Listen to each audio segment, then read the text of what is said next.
নমস্কার, দ্য ওয়ালের special ২৬ team আজ আমরা সবাই একসঙ্গে এই রাজপথে। কিন্তু কেন?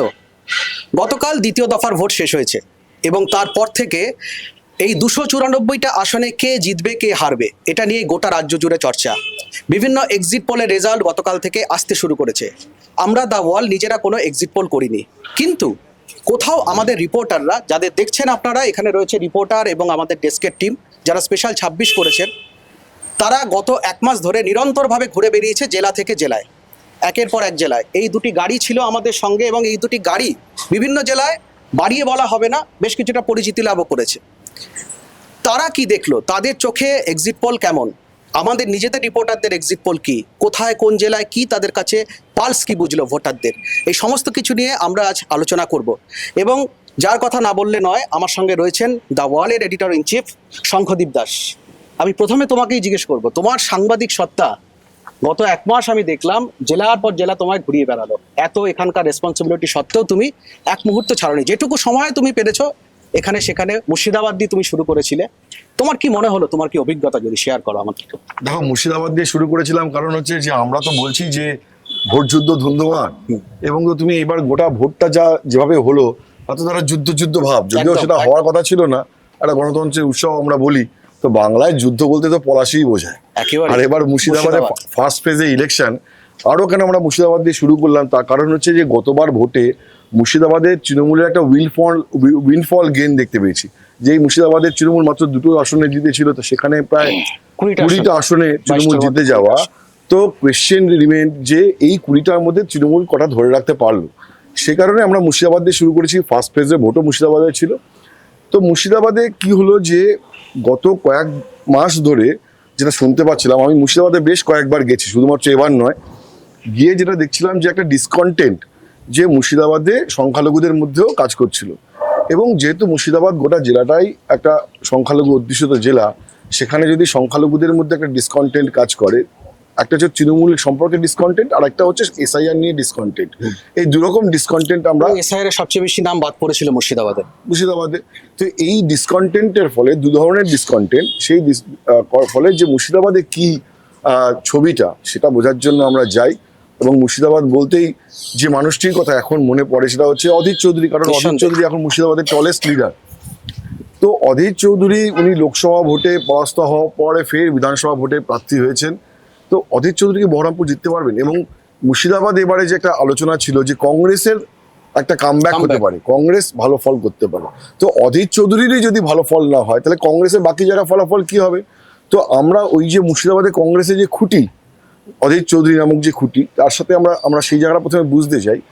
অধীরটার সাথে আমাদের কথাবার্তা হয়, কিন্তু প্রার্থীর সাথে কথা বলে তো তিনি সবসময় একটা কনফিডেন্স দেখাবেন। তুমি দেখবে যে আমার সাথে সাক্ষাৎকারে অধীর চৌধুরী বলেছেন যে হ্যাঁ, তার মধ্যে সেই জোশ এখনো আছে, সেই ভাগীরথী দুর্গ সমবায়ের যে ভোটের যে অধীর চৌধুরীকে জামা খুলে দেওয়ার যে অধীর চৌধুরী, তিনি বলছেন তার জোশ আছে। কিন্তু প্রার্থী একথা বলবেনি, মানুষ কি বলছে। এবং আমি দেখলাম যে বহরমপুরে এবার গিয়ে ভোটে এই যে পালস বুঝতে বা সার্ভে করতে বা মানুষের সাথে কথা বলতে গিয়ে একটা ওভারআর্কিং ভিউ যেটা দেখতে পেলাম, সেটা হচ্ছে যে অনেকেরই মনে হয়েছে যে লোকসভা ভোটে অধীর চৌধুরীকে হারিয়ে দিয়ে বা অধীর চৌধুরীর বিপক্ষে ভোটটা দিয়ে ভুল হয়েছে। তার কারণ হচ্ছে যে তৃণমূলের যে সাংসদ জিতেছেন ওখান থেকে, ইউসুফ পাঠান, তিনি কনসিস্টেন্ট নন, তাকে ওখানে দেখা যায়। আর অধীর চৌধুরী 5বারের সাংসদ, তাকে মাঠে পাওয়া যেত। তার সময় বহরমপুর বিধানসভার একটা লাগাতার একটা ডেভেলপমেন্ট অ্যাক্টিভিটি হয়েছে। বাম জমানায় বহরমপুর পুরসভা বারবার পুরস্কার পেয়েছে। তো সেইখানে একটা সহানুভূতি ফ্যাক্টর অধীর চৌধুরীর সঙ্গে কাজ করেছে। প্লাস আমি এই যে বলছি যে সংখ্যালঘুদের মধ্যেও যে একটা ডিসকন্টেন্ট, এবং তুমি দেখো যে আমি বারবার একটা কথা বলি, সেটা হচ্ছে যে যখন তৃণমূল বনাম বিজেপির লড়াইটা, যে আসনে, সে আসনে সংখ্যালঘু ভোটের প্রবণতা কাজ করে তৃণমূলের সঙ্গে থাকার ফর অবভিয়াস রিজন। কিন্তু যে আসনে লড়াইটা তৃণমূল বনাম কংগ্রেস বা তৃণমূল বনাম সিপিএম, মানে এইরকম একটা, বা তৃণমূল বনাম কংগ্রেস এবং বামের জোট, এইটা যখন হয়ে যেতে দেখি আমরা মুর্শিদাবাদে পার্টিকুলারলি, যে জেলাটা বাই ডিফল্ট কংগ্রেস সিপিএম এর জেলা, সেখানে দেখি যে আমরা কংগ্রেস কিন্তু বেটার ফল করছে। সেটা কি ফ্র্যাকশন অফ মুসলিম ভোট কোথাও? হ্যাঁ, তখন তো মুসলমানদের সামনে, সংখ্যালঘুদের সামনে তখন বিজেপির বিপদটা নেই। একদম। তখন তো তারা খোলা মনে ভোটটা দিচ্ছেন যে তৃণমূলকে ভোটটা দেবো না, কংগ্রেসকে দেবো না, সিপিএমকে দেবো। তো এই ব্যাপারটা এবার কিন্তু মুর্শিদাবাদের ভোটে প্লে করবে। তার কারণ শামশেরগঞ্জ, সেখানে তোমার বিজেপির ক্যান্ডিডেট কি প্রাসঙ্গিক? বা ধরো রঘুনাথগঞ্জ, সেখানে বিজেপির ক্যান্ডিডেট কতটা প্রাসঙ্গিক? তো যখন সিপিএম এর ক্যান্ডিডেট প্রাসঙ্গিক নয়, তখন লড়াইটা অনেকটা ডাইরেক্ট তৃণমূল বনাম কংগ্রেস। এবং যখনই তৃণমূল বনাম কংগ্রেসের লড়াই, সেখানে কিন্তু কংগ্রেস একটু করে হলেও অ্যাডভান্টেজের জায়গায় থাকবে। এবং মুর্শিদাবাদে এবার আমরা একটা ইন্টারেস্টিং ফ্যাক্টর দেখেছি যে হুমায়ুন কবির, যদিও প্রথম দফার ভোট আসতে আসতেই হুমায়ুন কবিরকে নিয়ে একটা স্টিং নানান ভিডিও রকম, হ্যাঁ। বেরিয়ে যায়। আমরা সেই ভিডিও সত্য যাচাই করিনি। যেদিনকে ভিডিওটি বেরোয়, ইনসিডেন্টালি সেদিনকেই আমি রেজিনগরে ছিলাম, বাবরি মসজিদের ওই যে ইটের পাঁজা, ইটের পাঁজা, ওই আমি দেখে এসেছি কিভাবে হাতে হাতে ইট এসছে, এক একটা ইটের এক এক রকম ব্র্যান্ড। এবং তারপরেই সেইখান থেকে অনতি দূরে হুমায়ুন কবিরের office. To be very frank, সেটা হচ্ছে হুমায়ুনের সঙ্গে আমি ওই শোলের আশ্রানির মতো একটা ব্যাপার দেখেছি। শোলের আশ্রানি ব্রিটিশ জমানেকার জেলার দো মেরে ডায়ে দো মেরে পিছে বায়ে বাকি মেরে পিছে, তো কেউই নেই, না আছে ডাইনে না আছে বাঁয়ে, একা হুমায়ুন। ঠিক আছে, একা হুমায়ুন পলাশির যুদ্ধে কি করতে পারবে আমি জানি না। তবে গতকালও আমার সাথে অধীর চৌধুরীর কথা হয়েছে, ওনার বক্তব্য হয়েছে যে রেজিনগর সিটটা হয়তো হুমায়ুন কবির জিতে যাবেন। নওদাতেও হুমায়ুন কবির লড়াইতে আছেন। মানে এটা হুমায়ুনের কাছ থেকে ফিডব্যাক নয়, ঠিক আছে? আর এমনও নয় যে অধীর চৌধুরীর সাথে এখন হুমায়ুন কবিরের খুব ভালো সম্পর্ক, বরঞ্চ এখন কারোর সাথে কোনো কথাবার্তা নেই। তো সেখানে যখন একটা এরকম বিবদমান দুজন কথা বলছেন এবং একজনকে বলছেন যে ও সিটটা বার করে নিতে পারে, এবং বেলডাঙ্গা হরিহর পাড়াতেও ভালো ভোট পাবে, প্রভাব আছে, এবং যেটা আমরা দেখেও এসেছি, তো সেইটা একটা ফ্যাক্টর। সেটা শাসক দলের জন্য কিছুটা কি চিন্তার ব্যাপার। তবে আমি দর্শকদের এইটুকুনি জানিয়ে রাখতে চাই যে তৃণমূল কনসিস্টেন্টলি এই ভোটে, আমি মুর্শিদাবাদ নিয়ে আমার তৃণমূলের সাথেও কথাবার্তা হয়েছে, ইভেন অভিষেক বন্দ্যোপাধ্যায় যে টিম তাদের সাথে কথা হয়েছে, তারা কিন্তু কনফিডেন্ট মুর্শিদাবাদে এখনো 17টা-16টা সিট তারা পাবেন। আবার অধীর চৌধুরী কনফিডেন্ট মুর্শিদাবাদে 8টা-9টা সিট পাবেন। কংগ্রেসের কিছু সিট তো হবে, আমি নিজে দেখে এসেছি। আর বিজেপি মুর্শিদাবাদ, বড়োয়া, এই দুটো সিটে ডেফিনেটলি বিজেপি পজিটিভ। কিছু জায়গায় বিজেপি নবগ্রাম, ভরতপুর, এসব জায়গাতেও বিজেপি লড়াই আছে। এবং কংগ্রেস আর তৃণমূলের যে ভোট কাটাকাটি, তো মানে ইউ নেভার নো, কোনো সিটে সেই অ্যাডভান্টেজটাও কিন্তু বিজেপি নিয়ে নিতে পারে। বহরমপুর গতবার ছিল বিজেপির, এবার কি অধীর ফ্যাক্টরের জন্য তুমি পিছিয়ে রাখছো বা কিছু বিজেপিকে? এখানে কতটা সুযোগ রয়েছে, চান্স? ওই যে তোমায় বললাম যে গতবারের ভোটটা হয়েছিল প্রথম পর্বে, পরে ফার্স্ট ফেজে ছিল কুচবিহারের দিকে ভোট, পরের দিকে তারপরে সেকেন্ড বা থার্ড ফেজে হয়েছে বহরমপুরের নির্বাচন। কিন্তু বহরমপুরের নির্বাচনে কি হয়েছে যে ততক্ষণে শীতলকুচিতে বুথের বাইরে ওই সিআরপিএফ এর গুলিতে একজন তৃণমূলের বুথ কর্মী মারা যান। তিনি ইনসিডেন্টালি তিনি সংখ্যালঘু ছিলেন, মুসলিম। তার ফলে একটা ওয়াইল্ড ফায়ারের মতো একটা হিন্দু মুসলমান একটা পুরো রিলিজিয়াস পোলারাইজেশন হয়ে গেছিল। সেই পোলারাইজেশনের ফল ভুগতে হয়েছিল ওখানে বহরমপুরে। মাইন্ড ইট যে বহরমপুরে 2021-এর নির্বাচনে অধীর চৌধুরী প্রার্থী ছিলেন না। অধীর চৌধুরী প্রার্থী, এবং ব্যক্তি অধীর চৌধুরী প্রার্থী নন। এটা বহরমপুরের নির্বাচনে অনেকটা ম্যাটার করে যায়। এবং বহরমপুরের যে লোকাল পলিটিক্সে যাই হয়ে যাক না কেন, কংগ্রেসে যতই দুর্দিন হয়ে যাক না কেন, অধীর চৌধুরী যদি এখানে হন, বাকিরা তার থেকে কয়েক ধাপ নিচে রাজনৈতিক উচ্চতায়। তার সমালোচনা থাকতে পারে, তার ভালো মন্দ নিয়ে আলোচনা থাকতে পারে, কিন্তু রাজনৈতিক উচ্চতা এখনো পর্যন্ত অধীর চৌধুরী যদি এখানে থাকেন, বাকিরা এখান থেকে নেই এই মুহূর্তে, এখনো কোনো প্রশ্নই ওঠে না। আমি এরপর একটু মালদা আসবো অর্পিতার কাছে, তার আগে আমি বলি মুর্শিদাবাদ তুমি একটা ছোট একটা জিনিস ছুঁয়ে যায়। মালদা তুমি যত সহজে এখান থেকে বহরমপুর থেকে ঢুকবে, তত সহজে কিন্তু অর্পিতা বা শ্রেয়া মালদায় ঢুকতে পারেনি। এই বহরমপুর থেকে যে তোমার জাতীয় সড়কের যে একটা এক্সটেনশন হচ্ছে, তার ফলে কলকাতা থেকে বিকেল 4টে না কত দুপুর 1টার সময় বেরিয়ে ওরা মালদায় ঢুকেছে রাত 12টার সময়, তাও মুষলধারে বৃষ্টির মধ্যে। সেখানে গিয়ে যে খাওয়া দাওয়া পেয়েছে এটাই অনেক। আমি আমার এডিটরের কথা ধরেই আসি, যেহেতু মুর্শিদাবাদের পরেই হচ্ছে মালদা লাগোয়া, এবং মালদাতেও ঠিক একই রকম ভাবে এই মুসলিম ভোট একটা বড় ফ্যাক্টর। গতবার 12টা আসনের মধ্যে তৃণমূল কংগ্রেস 8টা পেয়েছিল। মুর্শিদাবাদ নিয়ে যা বললেন শঙ্খদীপ দাস, যা বললেন তার পরিপ্রেক্ষিতে সেই প্রভাব যদি ওখানে পড়ে, তুমি কি পেলে? তুমি বহু ভোটারের সঙ্গে কথা বলেছো এবং নেতাদের সঙ্গেও কথা বলেছো। ভোটারদের সঙ্গে কথা বললে একটা তো পালস বোঝা যায় কোথাও। সেই জায়গায় দাঁড়িয়ে তোমার কি মনে হয়েছে ওখানে মুসলিম ভোট মানে ফ্র্যাকশন হতে পারে, তৃণমূলের কোথাও গিয়ে ভোট ওখানে কমতে পারে, মুসলিম ভোট কমলে তৃণমূলের জন্য সেটা একটা অশনি সংকেত হতে পারে, এরকম কোনো, বা বিজেপি আরো কিছুটা উত্থান হতে পারে? একদমই, দেখো 2019 থেকে যদি দেখি তাহলে কিন্তু বিজেপি সেখানে মোটামুটি পেনিট্রেট করতে শুরু করে, এবং স্পেসিফিক্যালি যখন আমরা একদম সাধারণ মানুষের সাথে কথা বলেছি, আমি একেবারে এইভাবেই তাদেরকে জিজ্ঞাসা করেছি যে 21-এ মুখ্যমন্ত্রী বলেছিলেন যে আমসত্ত্ব দুটোই চাই, দুহাত ভরে দিয়েছেন, এবার কি দেবেন? আক্ষেপ কিন্তু মানুষের মধ্যে রয়েছে, মানে সেটা মানে স্পষ্ট। হয়তো একেবারে সরাসরি কোনো মানুষ পরিবর্তন না প্রত্যাবর্তনের দিকে তাদের মত দেননি, কিন্তু আক্ষেপটা বেরিয়ে এসছে, এবং সেই জায়গাতে কর্মসংস্থান সব থেকে বড় একটা ফ্যাক্টর বলে মনে হয়েছে। নিরাপত্তা তো রয়েছে, বাকি স্থানীয় ইস্যু মানুষ তো তো লক্ষ্মীর ভান্ডার পেয়েছে, লক্ষ্মীর মহিলা ভান্ডার, তুমি তো কথা একদমই, আমি বলেছো। আসছি একে একে। মানে স্থানীয় ইস্যু তো থাকবে, সেটা যে কোনো নির্বাচনের ক্ষেত্রেই থাকে।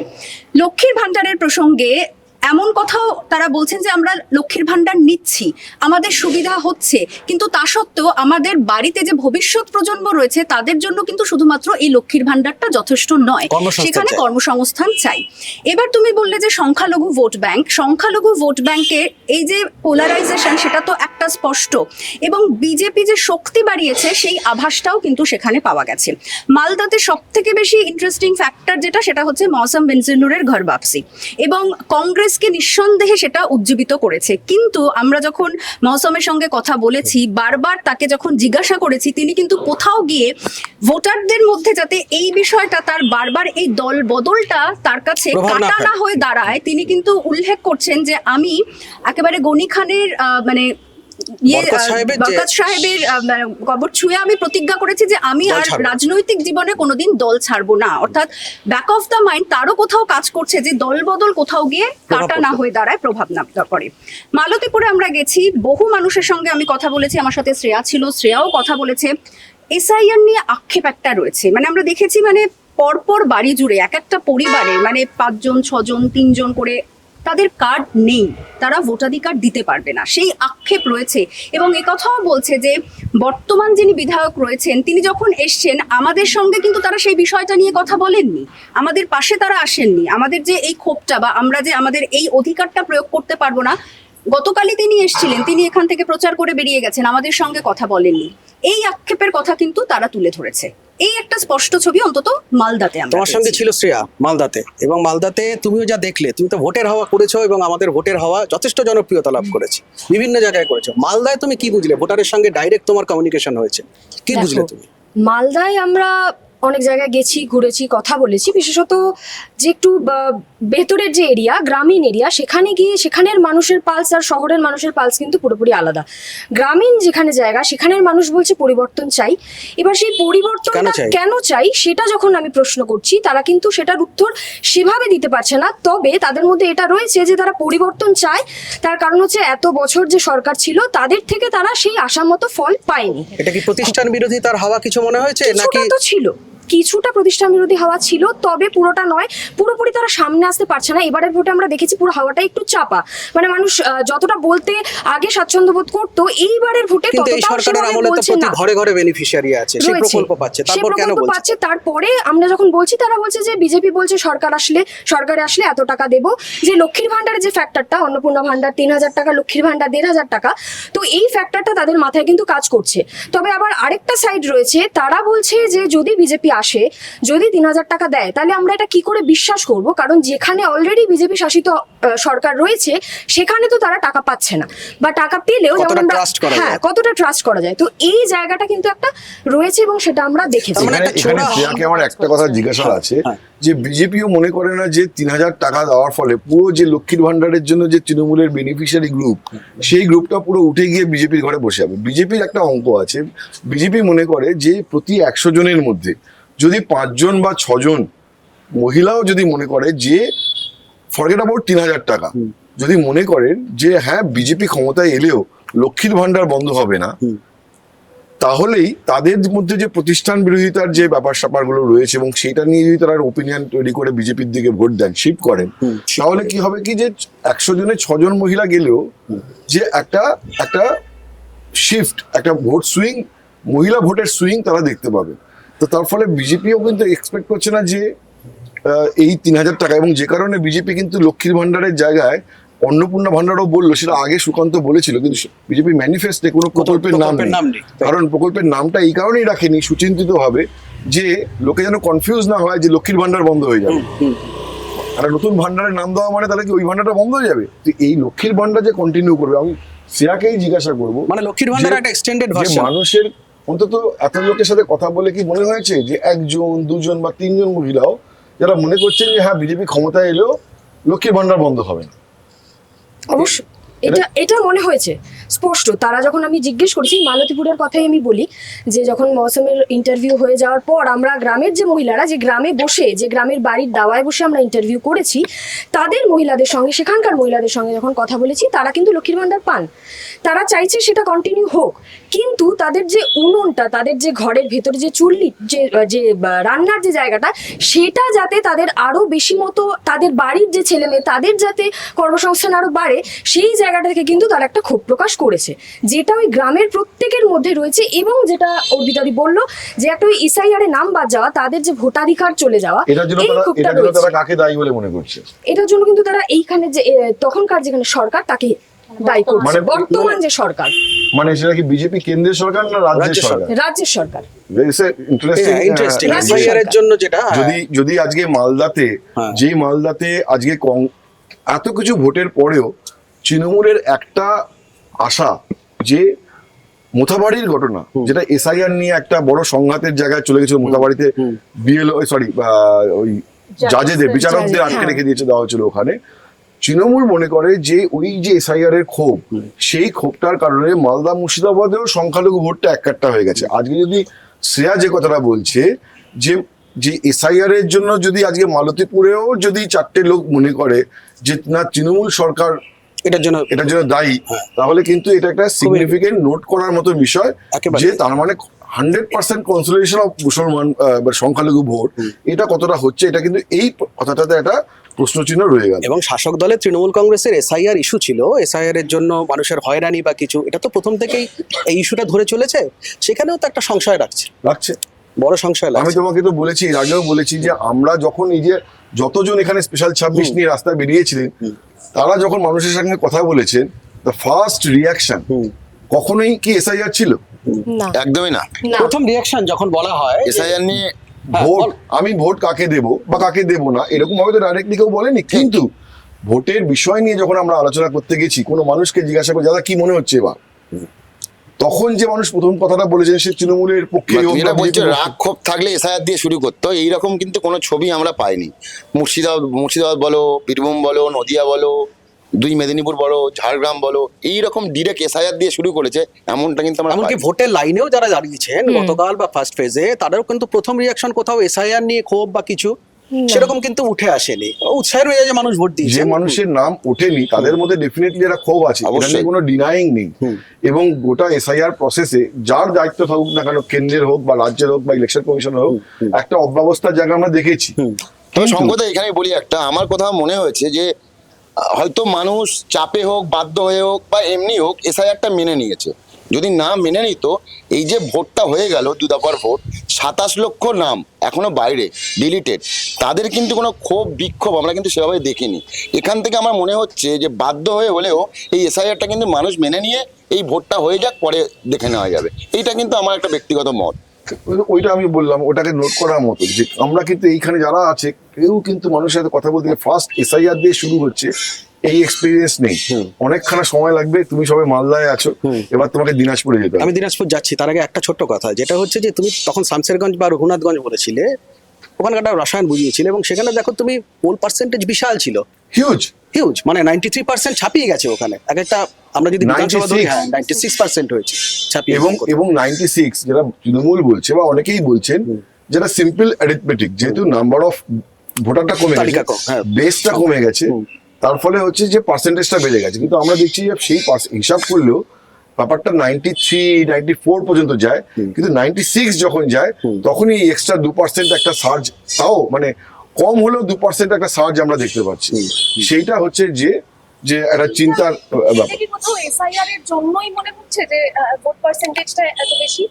ডেফিনেটলি এসআইআর এর জন্য। তার কারণ হচ্ছে, আমি বারবার করে একটা কথা বলছি, গতকালও আমি নিজে ভোটের লাইনে আমি নিজে দাঁড়িয়ে দেখেছি যে এই যে আবার একটা বিএলও এসে বাড়িতে ফর্ম দিলেন, মানুষ ফর্ম ফিল আপ করলেন, তার ছবি তুলে লাগালেন, বাড়িতে কারো কারো নতুন ভোটার বলে তার কারো কার্ড এসছে, তো এইটা না মনে হচ্ছে কি আবার নতুন করে যখন উঠলো নামটা, তাহলে আমি আমার ভোটাধিকারটা প্রয়োগ করে দেখি। একদমই। তো সেই উৎসাহটাও কিন্তু ইকুয়ালি নতুন ভোটারের মতো একটা অনুভূতি হয়েছে। অনুভূতি হয়েছে অনুভূতি যে হয়েছে। আমি একটা বিএলও বাড়িতে এসেছেন, আমি একটা তুলেছি নাম, এবং তুমি দেখবে যে বাঙালি এইসব ব্যাপারে খুব স্পর্শকাতর, বিশেষ করে নরেন্দ্র মোদী জমানায়, বিশেষ করে যেভাবে এই আধারের সঙ্গে ভোটার কার্ড লিঙ্ক, ভোটার কার্ডের সঙ্গে প্যান কার্ড লিঙ্ক, প্যান কার্ডের সঙ্গে অমুক কার্ড লিঙ্ক, এটা মানে অদ্ভুত পরিস্থিতি তৈরি হয়েছে। মানুষ আর কোনো ঝুঁকি নিতে চায় না, উন্মাদনাও আছে, দুটো জিনিসই আছে। তার ফলে এই যে ও জিজ্ঞাসা করছে যে এক্সট্রা পোলিং যা সার্চ, সেইটা আমার মনে হয়েছে যে দিয়েছেন। এবং ইলেকশন কমিশনও এবার একটা ফিয়ারলেস, একটা নির্ভয়ে ভোট দেওয়া যাবে, এত ফোর্স,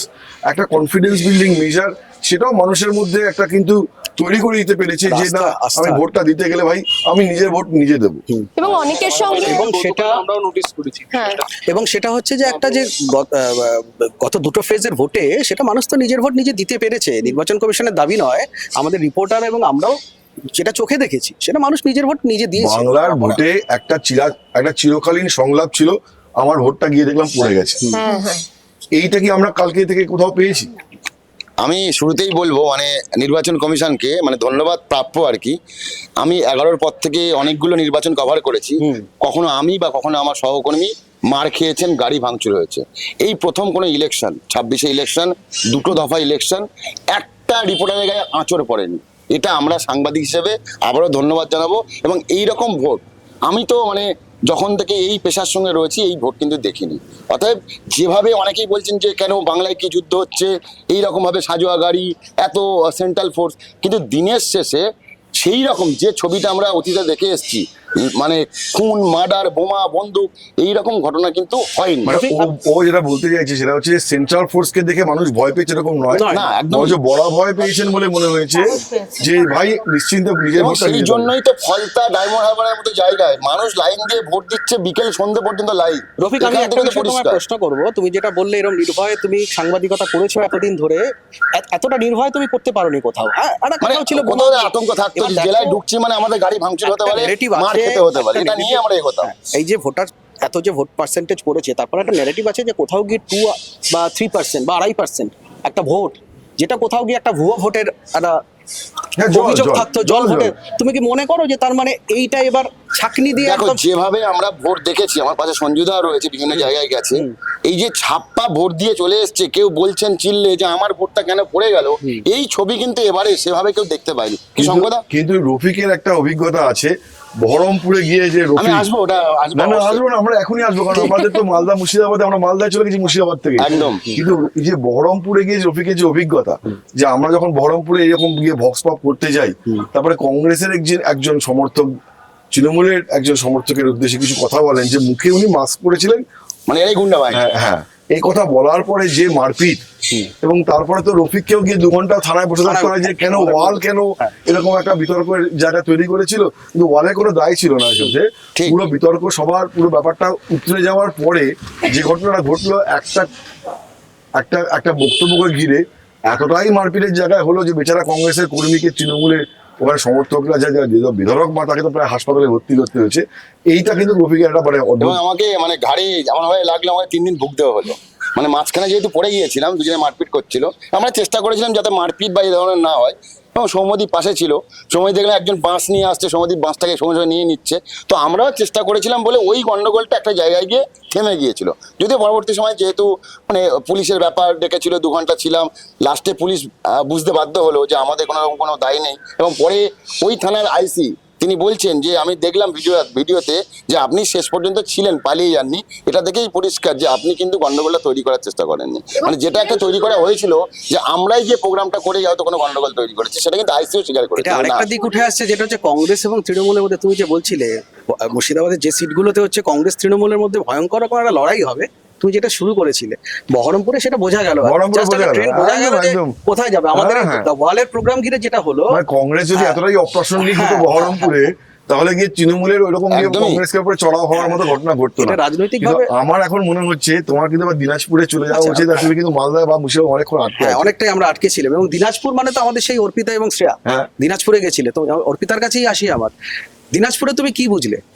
একই রকম ভাবে মালদার কোনো হাওয়া, বা মালদায় তুমি যেরকম বুঝলে তার থেকে ডিফারেন্ট কিছু? কারণ দিনাজপুরেও সংখ্যালঘু ভোট আছে, তাছাড়া তুমি প্রিয়রঞ্জন দাসমুন্সির বাড়িতে গেছিলে, কংগ্রেসের একটা প্রভাব রয়েছে, প্রিয়দার একটা প্রভাব, এবং সবকিছু মিলিয়ে তোমার কাছে কি মনে হলো? এবং বিজেপিরও প্রভাব রয়েছে মুর্শিদাবাদে, রায়গঞ্জ সিট দেখো, থেকে শুরু করে কংগ্রেসের সবটা। প্রভাব যদি বলো, ব্যক্তিগতভাবে আমরা যতজনের সাথে কথা বলেছি বা আমাদের বিশেষত আমাদের যে এই ডিবেট প্রোগ্রাম করতে গিয়ে আমরা যেটা দেখেছি, সেখানে কিন্তু আমার মনে হয়েছে জেলায় সাংগঠনিক দিক থেকে কিন্তু এখনো বাম বা কংগ্রেস তাদের সেই যে হারিয়ে যাওয়া জমিটা কিন্তু খুব একটা পুনরুদ্ধার করতে পারেনি, যার ফল কিন্তু ভোট বাক্সে পড়ছে।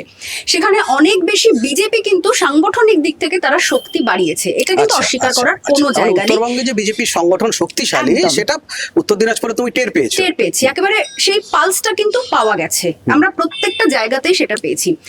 এবং রায়গঞ্জের ক্ষেত্রে ব্যক্তিগতভাবে আমরা যখন তৃণমূল কংগ্রেস প্রার্থীর তার ইন্টারভিউ করি, সেখানে একটা বিষয় কিন্তু বারবার উঠে এসছে যে কোথাও গিয়ে তার নামে সেখানে ভোট হয়, সেখানে উন্নয়ন হোক বা বাকি ইস্যুগুলো কিন্তু একটু মানে ব্যতিরেক প্রার্থীর রেখে ব্যক্তিগত প্রভাবটা সেখানে একটা কৃষ্ণ কাজ কল্যাণে করে। কাজ এবং করে। কোথাও গিয়ে তিনি কনফিডেন্ট যে তিনি মানুষের জন্য যে উন্নয়ন করেছেন বা তার সারা বছরের মানুষের পাশে থাকা, সেটাই হচ্ছে তার ইউএসপি। এবং কংগ্রেসের ক্ষেত্রেও যেটা কিন্তু, হ্যাঁ, এটাও একটা বলার বিষয় যে মানে তারা যথেষ্ট আশাবাদী, শুধুমাত্র এবারে বিধানসভা নির্বাচনে খাতা খোলা নয়, তারা সরকারে আসবে। আমরা যখন এই ডিবেট অনুষ্ঠান করছি, সেই জায়গায় মানে যে কজন অন্তত সমর্থকদের পেয়েছি, তাদের মধ্যে সেই জোশটা কিন্তু তারা সমর্থকদের ধরে জোশ ঠিক রেখেছেন। আছে, কিন্তু সমর্থকদের জোশের বাইরে যাদের তোমরা সাধারণ মানুষের সঙ্গে কথা বলেছো, এটা তো মোটামুটি তুমি হ্যান্ডেল করছিলে সমস্ত জেলায়। শ্রেয়ার কি মনে হচ্ছে ওখানে সাধারণ মানুষের ভাইবসটা কি? সেটা আমরা একটা আমাদের জনমত সমীক্ষার মতো করে আমরা বোঝার চেষ্টা দেখো, করছি উত্তর রায়গঞ্জে যদি দিনাজপুরে। আমি বলি, রায়গঞ্জে কিন্তু পুরোপুরি সবাই, আমি যাদের সঙ্গে কথা বলেছি ভোটের হাওয়া করতে গিয়ে, তারা প্রত্যেকেই বলছে যে পরিবর্তন দরকার, এবং এখানে কিন্তু তারা স্পেসিফাই করে দিচ্ছে যে তারা বিজেপিকেই চায়। এইটা কিন্তু আমরা দেখেছি। এবং বয়স্ক মানুষ থেকে শুরু করে যদি বলি ইয়াংস্টার, তারাও কিন্তু বলছে যে এই পরিবর্তনটা দরকার, এবং তারা স্পেসিফাই করে বলছে, এতক্ষণ যেটা আমি বলছিলাম যে অনেকে বলতে চাইছে না যে পরিবর্তনটা কোন দিকে তারা চায়, কিন্তু এখানে রায়গঞ্জের ক্ষেত্রে পার্টিকুলারলি যদি আমি বলি, তাহলে কিন্তু তারা বলেছে যে তারা বিজেপিকেই চায়। এবং এই জায়গাটা খুব ক্লিয়ার যে বিজেপি, যেটা অর্পিতাদি বলছিল যে সাংগঠনিক শক্তিটা কিন্তু যদি আমি বলি মাটিতে, রায়গঞ্জের মাটিতে বেশ ভালো, বেশ জোরদার যেটাকে বলা যায়। এবার এই তো ভোটের তো সবকিছু গেল, তবে রায়গঞ্জে আমি একটা কথা না বললেই নয় যে ভোটের সব কভার তো করেছি, তবে আমরা একটা জায়গায় গেছিলাম যেটা হচ্ছে কুলিক পাখিরালয় রায়গঞ্জে। সেখানে আমরা গেছিলাম, হ্যাঁ, সেখানে আমরা গেছিলাম যে একটা এমনি দর্শকদের দেখাবো বা কি চলছে সেখানে সেটা কভার করার জন্যে। তবে সেখানে গিয়ে একজন পরিবেশ কর্মীর সঙ্গে আমাদের দেখা হয়, তিনি শিক্ষকও। তার সঙ্গে যখন আমি কথাবার্তা বলি, তখনও কিন্তু সেখানে একটা রাজনৈতিক দিক উঠে আসে। সেটা কি? সেটা হচ্ছে যে এই কুলিক পাখিরালয় আগে প্রচুর পাখি আসতো, এখন সেই পাখি আর আসে না। তার প্রধান কারণ হচ্ছে এই যে পুকুর বুঝিয়ে মাটি ফেলে দেওয়া এবং অবৈধভাবে সেই মাটিগুলোকে নিয়ে গিয়ে বিক্রি করে দেওয়া। এটাও কিন্তু একটা জায়গা, যিনি বলছেন যে যে সরকারে আসুক না কেন, এই পরিবেশটা, রায়গঞ্জ এত সুন্দর একটা সবুজ শহর, এত সুন্দর একটা শহর, সেই জায়গাটা যেন মেনটেন করে। এটা একটা রাজনৈতিক তার শিল্প মানে হচ্ছে রয়েছে। যে যখন তৃণমূল আশা করছে পরিযায়ী শ্রমিকরা ফিরে এসে তৃণমূলকে ভোট দেবে, তখন পরিযায়ী পাখিদের জন্য বেচারা তৃণমূলের ওখানে কিন্তু একটা শ্রেয়া যা বলছে, এটা কিন্তু মারাত্মক। মারাত্মক। এবং পরিযায়ী পাখিদের জন্য তৃণমূলের উপরে তোমার রাগ গিয়ে একেবারে। এবং এই পড়ছে। মাটিচোর কারা, কাদের মদতে হচ্ছে, সেই প্রশ্ন উঠে আসছে ওখানে। দেখ, সেই যা হোক, আমি আর যাচ্ছি না, সেই বিতর্কে যাচ্ছি না। আবার তোমার কাছে যেতে হবে, ওরাই গেছিল। ওরাই গেছিল কোচবিহার এবং কোচবিহার, শিলিগুড়ি। হ্যাঁ। আমি এই পার্টটা শেষ করে নেই। আমি কুচবিহারটা শুরু করি, আমি অর্পিতাকে দিয়ে শুরু করি। কুচবিহার হচ্ছে হাড্ডাহাড্ডি লড়াই। গত বিধানসভায় আমার মনে আছে 9টি আসনের মধ্যে সম্ভবত প্রথমে 7টি আসন পেয়েছিল বিজেপি, 2টো বোধহয় তৃণমূল। পরবর্তী সময় দলটল ভাঙিয়ে যা হোক, কিন্তু তোমায় মনে রাখতে হবে যে লোকসভা আসনটি কিন্তু পুনরুদ্ধার করেছিল তৃণমূল কংগ্রেস, এবং যার জন্য দিনহাটা থেকে শুরু করে কোচবিহার বরাবর একটা হিংসা চলতে থাকে নানান রকম। তুমি এবার কি বুঝলে? ওখানে নরেন্দ্র মোদীও সভা করেছেন, অভিষেক বন্দ্যোপাধ্যায়, মমতা বন্দ্যোপাধ্যায় একাধিকবার সভা করেছেন, কিন্তু তারপরেও কোথাও কি মানুষের মনের যে মানে চিন্তা ভাবনা, সেটা কি কিছু বদলেছে, নাকি এখন একটা বিজেপির হাওয়া গোটা জেলা জুড়ে?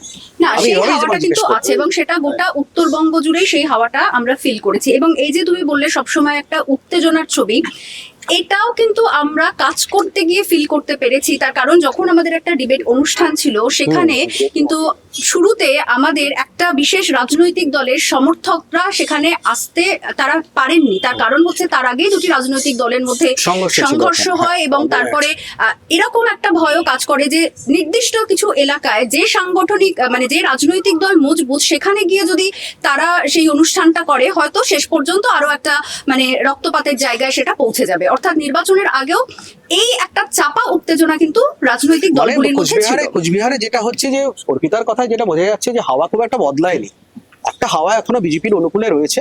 তবে সেটা সময় বলবে, 4 তারিখই বলবে আমাদের কি মানে কুচবিহারের আমরা এবং কি এবং result এখানেও পেতে পারি। রফিক যেটা বললো সেই কথাটা উল্লেখ আবার করতেই হয়। CSIR প্রসঙ্গে আসতে একটা রাজবংশী ভোটের ব্যাপার আছে একদম। তবে কি কোচবিহারে যে নিশীথ প্রামাণিকের কাছ থেকে বিজেপি যেটা এক্সপেক্ট করেছিল, যে সাংগঠনিক শক্তি বাড়ানোর কথা এক্সপেকটেশন ছিল নিশীথ প্রামাণিকের কাছে, সেইটা বিজেপি কিন্তু আশা পূরণ হয়নি। এবং বিজেপিকে সেই জায়গাটা জন্য ইলেকশন কমিশনের মুখাপেক্ষী থাকতে হয়, যে কমিশন অন্তত নিশ্চিত করে দিক সেরকম একটা ভোটের যে পরিবেশ যাতে মানুষ ভোটটা দিতে পারে, তাহলে যদি আমরা বিজেপি ওখানে করতে পারে। কিন্তু উদয়ন গুহ কিন্তু সেই কমল গুহর ছেলে উদয়ন গুহ কিন্তু একটা স্ট্রং ম্যান হিসেবে নিঃসন্দেহে। দিনহাটায় উঠে এসছে এবং তৃণমূলকে কিন্তু কোচবিহারে লাস্ট 5 ইয়ার্স ধরে একটা স্ট্রং জায়গার মধ্যে কিন্তু একটা আসনে কিন্তু বা মজবুত একটা ভিতের উপর দাঁড় করে দিয়েছে কিন্তু উদয়ন গুহ। এটা নিয়েও কিন্তু কোনো ডিনাইং নেই। ফলে কোচবিহারের লড়াইটা কিন্তু এবার অনেকটা বেশি মানে টাফ কন্টেস্ট, যে গতবারের মতো একটা ইজি গোয়িং কন্টেস্ট নয়। ফলে কোচবিহারের ওরা যেটা দেখে এসছে একদমই ঠিক দেখে এসছে, লড়াইটা মাটিতে ভয়ানক রকমের রয়েছে। আমরা উত্তরবঙ্গে ছিলাম, ছোট্ট করে একটু উত্তরবঙ্গটা জাস্ট শেষ করে আসবো আমরা। আমি চলে যাব শিলিগুড়িতে, দার্জিলিং জেলার অন্যতম বড় জায়গা। শিলিগুড়িকে কেন্দ্র করেই পুরোটা হচ্ছে যে ওখানে আবর্তিত হয় রাজনীতিটা। তুমি ছিলে ওখানে, শঙ্কর ঘোষ এখন সিটিং এমএলএ, গৌতম দেব একজন প্রবীণ নেতা তৃণমূল কংগ্রেসের, তিনি এবার এখানে এসে দাঁড়িয়েছেন, ভোটে লড়ছেন। কি বুঝলে তুমি হাওয়া? দেখো, হাওয়া বলতে আমরা শিলিগুড়ি যেদিন পৌঁছই সেদিন সেখানে নরেন্দ্র মোদীর সভা ছিল এবং জনসভা ছিল। তো পরের দিন তো সেখানে একটা হোটেলের বিশাল বড় একটা সমস্যা আমরা ফেস করেছি, যেখানে তিয়াস দিয়ে অনেকটাই হেল্প করেছে এখান থেকে বুক করে দেওয়া বা এই সমস্ত হয়েছে। তবে হাওয়া বলতে সেখানে কিন্তু একটা একপেশে হাওয়াই রয়েছে, শঙ্কর ঘোষের হাওয়াই রয়েছে। কারণ শঙ্কর ঘোষের ইন্টারভিউ যখন আমরা করি তখন প্রায় রাত 11টা 11:30, তখনও তার যে কার্যালয়, সেখানে যে কর্মীদের ভিড়, তাদের মধ্যে যে উৎসাহ, তাদের মধ্যে যে এনার্জি, সেটা কিন্তু একটা ওই একপেশে হাওয়ার কথাই বলে দিচ্ছে। এবং শিলিগুড়িতে যে কথাটা না বললেই নয়, আমাদের গিয়েই যে ইনসিডেন্টটা ফেস করতে হয়েছে, যার জন্য আমাদের রফিকদাকে ফোন করতে হয়েছে, একটা গাড়ি নিয়ে সমস্যা একটা হয়ে গেছিলো এবং তারপর রফিকদা ওইটুকুনি সমস্যাকে অনেক বড় একটা বিষয় হয়ে গেছিলো। তবে ঠিক আছে, রাত্রেবেলা আমরা করে সমস্ত কিছু শেষ করে পরের দিন ইন্টারভিউ করি। এবং নর্থ বেঙ্গল একটা অনেক বড় লম্বা রুট, আমরা অনেকটা লম্বা জার্নি কভার করেছি, সেই জন্যই বোধহয় তোমার এতক্ষণ এই দিকেই সময় লেগে গেল। আমি ছেড়ে দেবো, এবার তুমি অন্যান্য জেলা। হাওয়া একপেশে বিজেপির দিকে, শঙ্কর ঘোষের দিকে। ইতিহাসের কথা বললে, আমি সাউথ বেঙ্গল যাওয়ার আগে একবার আমি তিয়াস এবং শ্যামস্মৃতির সঙ্গে কথা বলে আমাদের স্পেশাল 26-এর 2 অন্যতম স্তম্ভ পিছন থেকে যারা ছিল এই গোটা টিমটাকে পরিচালনা করে, এবং সেভাবে তিয়াস তুমি বলো তোমার অভিজ্ঞতা, এতদিনে তুমি দীর্ঘদিন তোমার সাংবাদিকতার অভিজ্ঞতা, তুমি সমস্ত ইনপুটস পেয়েছো, তার ভিত্তিতে একের পর এক তুমি ভক্স পপ বলো, স্টোরি করেছো, সমস্ত আইডিয়া দিয়েছো ওদের। তোমার কি মনে হচ্ছে, পালসটা কি এখনো পর্যন্ত? হ্যাঁ, মানে দেখো, প্রথমেই যেটা বলার যে এই গ্রাউন্ড রিপোর্ট থেকে সবাই যা দেখে এসছে, সেইটা ছানবিন হয়ে যখন গোটাটা একসঙ্গে দেখি, ডেস্কের দেখাটা আলাদা হয়ে যায় সবসময়। মানে এটা আমি দীর্ঘদিন ডেস্ক করেছি রিপোর্টিংয়ের পাশাপাশি, সেই জায়গা থেকেই হোক আমাদের দেখাটা, শ্যামস্তুতি হয়তো একমত হবে সেটার সঙ্গে। তো এবার প্রথমে একটু বলে নিই, মানে আমার এক্সাইটমেন্টের জায়গা থেকে, যে একদম গোড়া থেকে যখন ভোটের প্ল্যানিং হচ্ছে, যখন আমরা কি নাম দেবো সেই নিয়ে কথা হচ্ছে, আমাদের এই যে গাড়ি দুটোর কথা প্রথমে বলা হলো, ঠিক কীরকম ডিজাইন হলে ভালো লাগবে, কি লেখাটা সেখানে ভালো লাগবে, এই যে একদম গোড়া থেকে কাজটা শুরু করা, নস্টালজিক হয়ে পড়ছে। হ্যাঁ, মানে এটার যে একটা এক্সাইটমেন্ট, আর এই এক্সাইটমেন্টটা আমি ধরো আমার কর্মজীবনে আরও এইরকম বড় ভোট 3-4টে দেখেছি।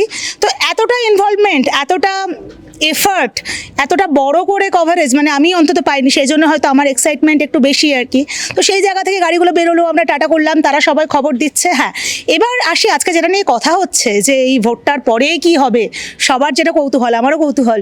তো একসঙ্গে যখন প্লেটে সব খাবার পড়ছে এবং দেখছি যে কি রয়েছে, কি দেখা যাচ্ছে, সেখানে কিন্তু মানে আমি এটা, যেমন ওরা কোনো কোনো জায়গা থেকে বলছে যে প্রতিষ্ঠান বিরোধিতা স্পষ্ট দেখতে পাচ্ছি বা কি বলছে, এইটা মনে হয় এত অবভিয়াস নয়। যেরকম প্রতিষ্ঠান বিরোধিতাটা চোখে পড়ার মতো, পাল্টা হাওয়া, পরিবর্তনের হাওয়া যেরকম চোখে পড়ার মতো, সেরকম আবার বহু এরকম ভক্স পপ, বহু এরকম বাইটও পেয়েছি যারা খুব জোর গলায় বলছে দিদি আছে ঠিক আছে, লক্ষ্মীর ভাণ্ডার পাচ্ছি ঠিক আছে, হ্যাঁ এতেই সন্তুষ্ট, আমার তো চলে যাচ্ছে, এটা রয়েছে। তবে হ্যাঁ, আরেকটা পয়েন্ট যেটা খুব ইম্পর্টেন্ট ছিল, যে আমরা ভেবেছিলাম এসআইআর একটা যত বড় ফ্যাক্টর হবে, ভোট বাক্সে কত বড় ফ্যাক্টর হবে সেটা 4 তারিখ বোঝা যাবে, কিন্তু মানুষের মধ্যে কিন্তু আমিও যখন ভক্স পপগুলো দেখছি, ভিডিওগুলো দেখছি বা সেগুলো আপলোড হচ্ছে, যেটাই হচ্ছে, পার্টিকুলারলি এসআইআর করেছে এটা ভালো করেছে, বা এসআইআর করেছে খুব খারাপ করেছে, বা কোনো পরিযায়ী শ্রমিক যাদেরকে ফিরিয়ে আনা হয়েছে বলে এরকম নানা রকম খবর হয়েছে, ট্রেন করা হয়েছে, তাই নিয়ে যে একটা আলাদা কথা হওয়ার কথা ছিল ভেবেছিলাম, সেটা কিন্তু নেই। এটা একটা উল্লেখযোগ্য পয়েন্ট আর কি। আর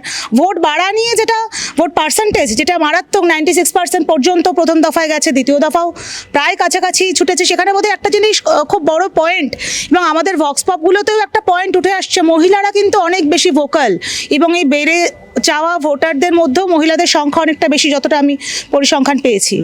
এবার এই ভোটটা কোথায় গেছে সেটাও একটা ফ্যাক্টর, মানে কিসের ভোট, মানে কিসের আশায় তারা দিয়েছেন, কোথায় দিয়েছেন, এটাও একটা ফ্যাক্টর। তো এই নিয়ে আর বাকি ডেস্ক থেকে এটাই কাজ থাকে যে চারদিক থেকে যা আসছে সেটাকে সাজিয়ে গুছিয়ে, মানে আপনাদের সামনে যেটা পৌঁছয় সেটা ফাইনাল ফিল্টারেশন এখান থেকেই হয় আর কি। আমার ডেস্কের সঙ্গী সাথীরা সঙ্গে ছিল, এখানে রয়েছে শুভম, সৌভিক, অনুষ্ঠুপ, আরও অনেকেই ছিল, যারা বাইরে একরকম খাটনি যুদ্ধ চলছে, ভেতরেও আরেক রকম খাটনি একেবারেই, যুদ্ধ ভেতরের চলছে, কর্মযোগ্যতা এবং চোখে পড়ে না, কিন্তু- একদমই তাই, অনেকেই 11-12 ঘন্টা অনেকেই টানা 11-12 ঘন্টা কাজ করছে, খুবই সেটা এফর্ট দিয়ে করা হয়েছে। ইতিহাসের একটা এক্সাইটমেন্ট কাজ করছে প্রচন্ডভাবে, এবং ভালো কিছু পয়েন্টও তুলে এনেছে যে মহিলা ভোটার। তোমাকে আমি বলবো শ্যামশ্রীদি, তুমি দীর্ঘদিন ভোট করছো এবং তোমার এবার একটা রিসার্চের জায়গায় প্রায় পৌঁছে গেছিল। তুমি সাধারণ মানুষের যে বাইট আমরা এনেছিলাম ভক্স পপ, সেটাকে নিয়ে তুমি সারাদিন কাটাছেড়া করেছো, নানান রকম সব রকম কিছু পেয়েছো সেখানে মহিলা ভোটার। 15টা না। হ্যাঁ, দৈনিক তুমি অ্যাকচুয়ালি এসেছে 100-র উপরে একদমই তাই। সাধারণ মানুষের রিয়াকশন আসলে এবার না, মানে এবার প্রথম থেকে, আমি তো এতদিন ধরে ভোট করছি, কিন্তু এবার প্রথম থেকে এক্সাইটমেন্টটা একটু অন্যরকম। কারণ কি, প্রথম থেকেই একটা পরিবর্তন না প্রত্যাবর্তন, এইটা তো প্রথম থেকে খুব জোরদার। তো 2011 সালেও আমরা এইরকম একটা পরিস্থিতি দেখে এসেছিলাম, পরিবর্তন না প্রত্যাবর্তন। কিন্তু এইবার যেটা হয়েছে, এবার কি হয়েছে, এবার এই সরকারের অনেক প্রকল্প আছে, মানে অনেক ভাতা আছে, যেটা 2011-তে ছিল না। 2011-তে পরিবর্তন না প্রত্যাবর্তন, কি পাইনি তার বেসিসে পরিবর্তন, হ্যাঁ। কিন্তু এবার কি পেয়েছি এবং কি পাইনি, দুটোকে মেপে ঝুপে তারপর আমাকে সিদ্ধান্ত নিতে হচ্ছে যে পরিবর্তন না প্রত্যাবর্তন। কাজে এক্ষেত্রে মানুষের সিদ্ধান্তটাও যেমন নেওয়াটা খুব একটা বেশ কঠিন, মানুষের সিদ্ধান্তটা। আমাদের পক্ষেও সেই সমস্ত রিয়াকশনসগুলো যখন আমাদের কাছে এসছে, আমাদের সেগুলোকে ঝাড়াই বাছাই করে নিয়ে পরিবেশন করার ক্ষেত্রেও চ্যালেঞ্জটা একটু বেশি ছিল বলে আমার অন্তত সেটা মনে হয়েছে আর কি। আমার তো মনে হয় এদের যে স্পিরিট ছিল প্রত্যেকের, সেই চ্যালেঞ্জ আমরা ভালো মতো এখনো পর্যন্ত আই হোপ সো, হ্যাঁ সেটা করেছি, আর 4 তারিখ পর্যন্ত আই হোপ সো সেটা এরা ভালোভাবে আমরা করতে পেরেছি। টিমের মধ্যে তো একটা স্পিরিট আমরা দেখতে পেরেছি, একেবারে। যতটা বাইরে উত্তাপ হ্যাঁ। ততটা নিউজ রুমের মধ্যে একদম, উত্তাপ এবং কোঅর্ডিনেশন ঠিক তালে মিলে। কিন্তু আমরা বীরভূমে দেখলাম যেমন হ্যাঁ। মিলিয়ে গেছে। তুমি আবার হ্যাঁ, আমি বীরভূমে যাচ্ছি, গেলে। বীরভূমে যাচ্ছি, আমাদের শুভঙ্কর ছিল বীরভূমে, রফিক ছিল এবং সঙ্গে শুভঙ্কর ছিল। শুভঙ্কর, তুমি ওখানে কেষ্টমণ্ডল, একদা কেষ্টমণ্ডলের এত সব চরাম গুরু বাতাসা, এবার নেই, কেষ্টমণ্ডল নিশ্চুপ, এবং পাশাপাশি কাজল শেখ তার প্রতিদ্বন্দ্বী দলের মধ্যে, সবকিছু মিলে তারপর তুমি ভক্স পপ করেছো, ওখানে মানুষের সঙ্গে কথা বলেছো, কি বুঝলে? বীরভূম আমার একটা কথা ছোট্ট পুরন কথা আছে, আমার মনে হয় গুড়বাতাসার জায়গায় এবার ওই কচিলা হচ্ছে মৌরি ভেজানো জল, হ্যাঁ। কেমন একটা পেট ঠান্ডা করার মতো হয় না, একেবারে মিলিয়ে গেছে কোথাও। অনুব্রত মন্ডলের সেই যে তার কেটে যাওয়ার মতো না ব্যাপার। আমার তুমি বলতে পারবে, তুমি দেখে প্রথমত আমি দ্য ওয়ার্ল্ড টিমকে প্রথমত এতভাবে ধন্যবাদ জানানোর জায়গা রয়েছে এই বছর। সেটা হচ্ছে, আমি আগের দিনই সঞ্জুদা, আমার সহকর্মী রয়েছে, সঞ্জুদা আমাকে জিজ্ঞেস করছিল যে তুই কখনো এরকম ইনডেপথে গিয়ে কোনোদিন পলিটিক্যাল রিপোর্টিং করেছিস? আমি বললাম না, আমি করেছি, সেরকম ইনডেপথে না যেরকম ভাবে এই বছরটা আমার করতে হলো। এবং thanks to the world team. যে এবার আসি আমি কেষ্টমণ্ডলের কথায়, সেটা হচ্ছে যে কেষ্টমণ্ডল একটা কালারফুল ফিগার। যদি আমাদের কলকাতায় একটা মদন মিত্র থাকতে পারে, একদম বীরভূমের হচ্ছে একদম কালারফুল ফিগার হচ্ছে কেষ্টমণ্ডল। তার কথাবার্তা, চড়াম নকুলদানা, এইগুলো আমরা শুনে এসেছি। এই বছর সেটা নেই, শঙ্করদাই সেটা বললো, সেটা খুব নিয়ে গেছে বিষয়টা। কিন্তু উনি যখন চেয়ারে বসলেন এবং যখন উনি বলা শুরু করলেন, সেই প্রথম প্রশ্নটা আমরা শুরু করলাম যে মঞ্চে ঠিক কি হয়েছিল। ওনার যে ভাবমূর্তি, ওনার যে কমিক্যাল, আমি জানি না তো কি কোন ভিডিওটার কথা বলছো, সেইখান থেকে উনি পারদটা ধরা শুরু করলেন এবং সেটা চললো। কিন্তু আমি অনেকবার ইনস্টিগেট করার চেষ্টা করলাম, বারবার টিপ্পনি কাটার চেষ্টা করলাম যে কি হয়েছিল, উনি সেটা বললেন না। সিজন পলিটিশিয়ান হলে যা হয়, সিজন পলিটিশিয়ান হয়ে যা হয়। এবং সেম কেসটাই বলি, আমি যখন আবার কাজল শেখের কাছে গেলাম, তখনও উনি জাস্ট ঘুরিয়ে মমতা বন্দ্যোপাধ্যায়, অভিষেক বন্দ্যোপাধ্যায় তিনি আমার নেতা, কিন্তু যার হাত ধরে কাজল শেখের একেবারে উত্থান, যার ডাইনে বলা হতো কেষ্টমণ্ডলের ডাইনে থাকে কাজল শেখ, তিনি যখন ছিলেন না, যখন জেলে ছিলেন, পুরোটাই বিষয়টা দেখেছেন, কিন্তু তার প্রতি যে সম্মান সম্ভ্রম কোথাও গিয়ে আমার মনে হলো সেটা কম। এবং এইটাই আমি যখন বারবার কথা বলছিলাম লোকজনের সঙ্গে, বাইরে থেকে রফিকও এটা ভালো বলতে পারবে, যখন আমরা বিতর্ক সভা করছিলাম, সেই যে দলীয় কোন্দল সেটা বারবার তাদের কথায় কোনো না কোনোভাবে ফিরে ফিরে আসছিল। চেষ্টা করছিলাম সেই কথাটা জানতে। এবং এই যে আমি সিউড়িতে বিতর্ক সভাটা করছিলাম, সেই সময় বিজেপি এবং তৃণমূল বাদ বাকি দলরা সত্যি মিয়ে গিয়েছে। যা লড়াই দেখলাম, এবং পুরো একেবারে আপসাইড ডাউন বলা চলে। বিজেপির প্রকট ভাবে একটা কি বলবো, একটা প্রেসার, একটা চাপ একদম সিউড়িতে আছে। এবার আমি রফিককে বলবো, রফিক যখন সিউড়িতে জগন্নাথ ইন্টারভিউ করছে, আমি তখন পাশের চায়ের দোকানগুলোতে কথা বলছিলাম, তখন ওদের কাছে একটাই কথা, তৃণমূল আর নয়। আমি বারবার জিজ্ঞেস করলাম কেন আর নয়? আমি এই জায়গা থেকে প্রসঙ্গ ধরে আমি একটু রফিকের কাছে আসছি। সেটা হচ্ছে যে ও বললো যে একটা গোষ্ঠী কন্দলের ছায়া তো দেখেছে কেষ্টমণ্ডল এবং কাজলের সঙ্গে যখন কথা বলেছে, এটা নতুন করে বলারও নয়, মানে এটা চলছে। সেক্ষেত্রে গত বছর 11টার মধ্যে তৃণমূলের একটা উর্বর জমি হচ্ছে বীরভূম, এবং সেখানে 11টার মধ্যে 10টা সিট ছিল। এবার কিছু সিট সম্পর্কে শোনা যাচ্ছে যে কোথাও কোথাও সিউড়ি বলো বা আরো 2-4টে সিট ময়ূরেশ্বর বলো, সেখানে তৃণমূলের কিছু একটা বিজেপির একটা বড় উত্থান হচ্ছে। বিজেপি সাংগঠনিকভাবে অনেকটা গুছিয়ে নিয়েছে। তুমি কি দেখো, আমি এই বীরভূম গিয়ে একটা ভালো ইন্টারভিউ করার সুযোগ পেয়েছি। আমার এইটার ইন চিফ সেই কথাটা বলেছিল, দুধ কুমার। বীরভূমে বিজেপি বলতে গেলে দুধ কুমারের নাম কিন্তু আগে আসতো। পরবর্তী সময় দুধ কুমার দলের সঙ্গে কিছু সমস্যার জন্য তিনি হারিয়ে গিয়েছিলেন বললে চলে। তিনি এবার আবার প্রার্থী হয়েছেন, এবং মনে রাখতে হবে গত 1986 সাল থেকে ওইখানকার পঞ্চায়েতের দায়িত্বে এবং জনপ্রতিনিধি দুধ কুমার মণ্ডল, কিন্তু পরবর্তী সময় তিনি বিধানসভা কিংবা লোকসভায় যাওয়ার সুযোগ পাননি। এবারে যখন ইন্টারভিউ করলাম, এবং পরবর্তী সময় সেখানকার মানুষজন বা ভোটাররা এবারে কিন্তু তাকে নিয়ে যথেষ্ট উৎসাহ রয়েছেন এবং যথেষ্ট আশাবাদী যে এবার হয়তো তিনি বিধানসভায় যাবেন, এবং জেতার বিষয়ে তিনি কিন্তু 100% কনফিডেন্স। পাশাপাশি ও যেমনটা বললো যে সিউড়িতে হচ্ছে আমাদেরই এক প্রাক্তন সাংবাদিক গতবারেও দাঁড়িয়েছিল, পরাজিত হয়েছিল। এবারে একটা হাওয়া রয়েছে ঠিকই, কিন্তু ওখানে আমার মনে হয়েছে যে এখনো পর্যন্ত 50-50 লড়াই, যে সিউড়ি জিতে গেছে বিজেপি বা জিতে যাবে, এইটা আমার ঠিক মনে হয়নি। হাড্ডাহাড্ডি লড়াই চলবে, এবং রেজাল্ট কি হবে তা তো 4 তারিখ বলবে। বীরভূমের লালমাটি কোথাও গিয়ে কি মনে হচ্ছে যে বীরভূমের লালমাটি ওরা যা বলছে তাতে মনে হচ্ছে কোথাও গিয়ে এবার কিছুটা শক্ত হতে পারে? এই কথা যখন আমরা বলছি, আমরা আলোচনা করছি, হ্যাঁ। আজকে বিকেল 4:32 ঠিক এখনই জাস্ট আপলোড হয়েছেন, মমতা বন্দ্যোপাধ্যায় আপলোড করেছেন একটি ভিডিও মেসেজ, যার উপরে আমি ভিডিও মেসেজ সেখানে চালাতে পারছি না, তার উপরে লেখা আছে, আমরা মা মাটি মানুষের সরকার গঠন করছি, জয় বাংলা। তার মানে যে ভোট হয়ে গেছে গতকাল, আজকে দুপুরবেলা, আজকে বিকেলবেলা 4:32 মমতা বন্দ্যোপাধ্যায় পশ্চিমবঙ্গের মানুষের প্রতি একটা কনফিডেন্স জানিয়ে বলছেন যে তৃণমূলের প্রত্যাবর্তন ঘটছে। এখন দেখার 4 তারিখ। এটা কি সংকট, এই যে বুথ ফেরত সমীক্ষাতে যে উঠে আসছে, সেটা কি কনফিডেন্স দেওয়ার জন্য এই মমতা বন্দ্যোপাধ্যায় বার্তা? সবসময় যে কোনো পার্টি তাই করে, যে গণনার শেষ মুহূর্ত পর্যন্ত পার্টি কর্মীদের যে মনোবল ধরে রাখা, সেটা ঠিক। আজ সিপিএম অনেক বেশি ক্যাডার ভিত্তিক পার্টি, সিপিএম কে এই পেপটক গুলো দিতে হয় না। তারা এখনো পর্যন্ত যেটুকুনি সিপিএম এর পড়ে রয়েছে কর্মী সমর্থক, তারা ডেডিকেটেড ভাবে করে কর্মী সমর্থক। তো কিন্তু তৃণমূলের কর্মী সমর্থকদের লাস্ট মোমেন্ট পর্যন্ত এই স্ট্রং উপরে নজর রাখা বা করোনা পর্যন্ত, এইটার জন্যই, এই কনফিডেন্সটা ধরে রাখার জন্য সম্ভবত মমতা বন্দ্যোপাধ্যায়। আমি এখানে একটু ঢুকবো, মনে পড়লো নদিয়াতে, তুমিও ছিলে আমার সঙ্গে, নদিয়াতে কি কোথাও মনে হচ্ছে বিজেপি একটু বেশি হাওয়া? কারণ তোমার মনে পড়বে যে আমরা যে ডিবেটটা করব, সেখানে টিএমসি লোক পাঠাতে পারেনি। এইটা কিভাবে দেখবে? নদিয়ার ঘটনাটা আমি বলি, রফিক একদম ঠিক পয়েন্ট আউট করেছে যে আমাদের মুর্শিদাবাদের পরে নদিয়াটায় আসার কথা ছিল, সেকেন্ড ফেজে ইলেকশন হয়েছে, কিন্তু আমরা যেদিনকে নদিয়ায় পৌঁছই ইনসিডেন্টালি সেদিনকেই কৃষ্ণনগর উত্তরের তৃণমূল প্রার্থীর মনোনয়ন স্ক্রুটিনিতে বাতিল হয়েছে, এবং তখন বিকল্প নাম ঘোষণা করতে হয়েছে। তো একটা ক্যাম্পেনের গোড়াতেই একটা ধাক্কা, যে একজন ক্যাম্পেইন করছিলেন, এমনিতে কৃষ্ণনগর উত্তর ওই তৃণমূলের জন্য আমার ভিয়েতনাম, ঠিক আছে, কারণ কৃষ্ণনগর উত্তর মানে পশ্চিমবঙ্গে যদি বিজেপির একটি নিরাপদ আসন থাকে, সেটি হচ্ছে কৃষ্ণনগর উত্তর আসন। সেইখানটাতে একটা নড়ে গেল, কোথাও যেন একটা তাল কেটে গেল। তাল কেটে যাওয়ার তাল মতো কেটে একটা গেল। অবস্থা।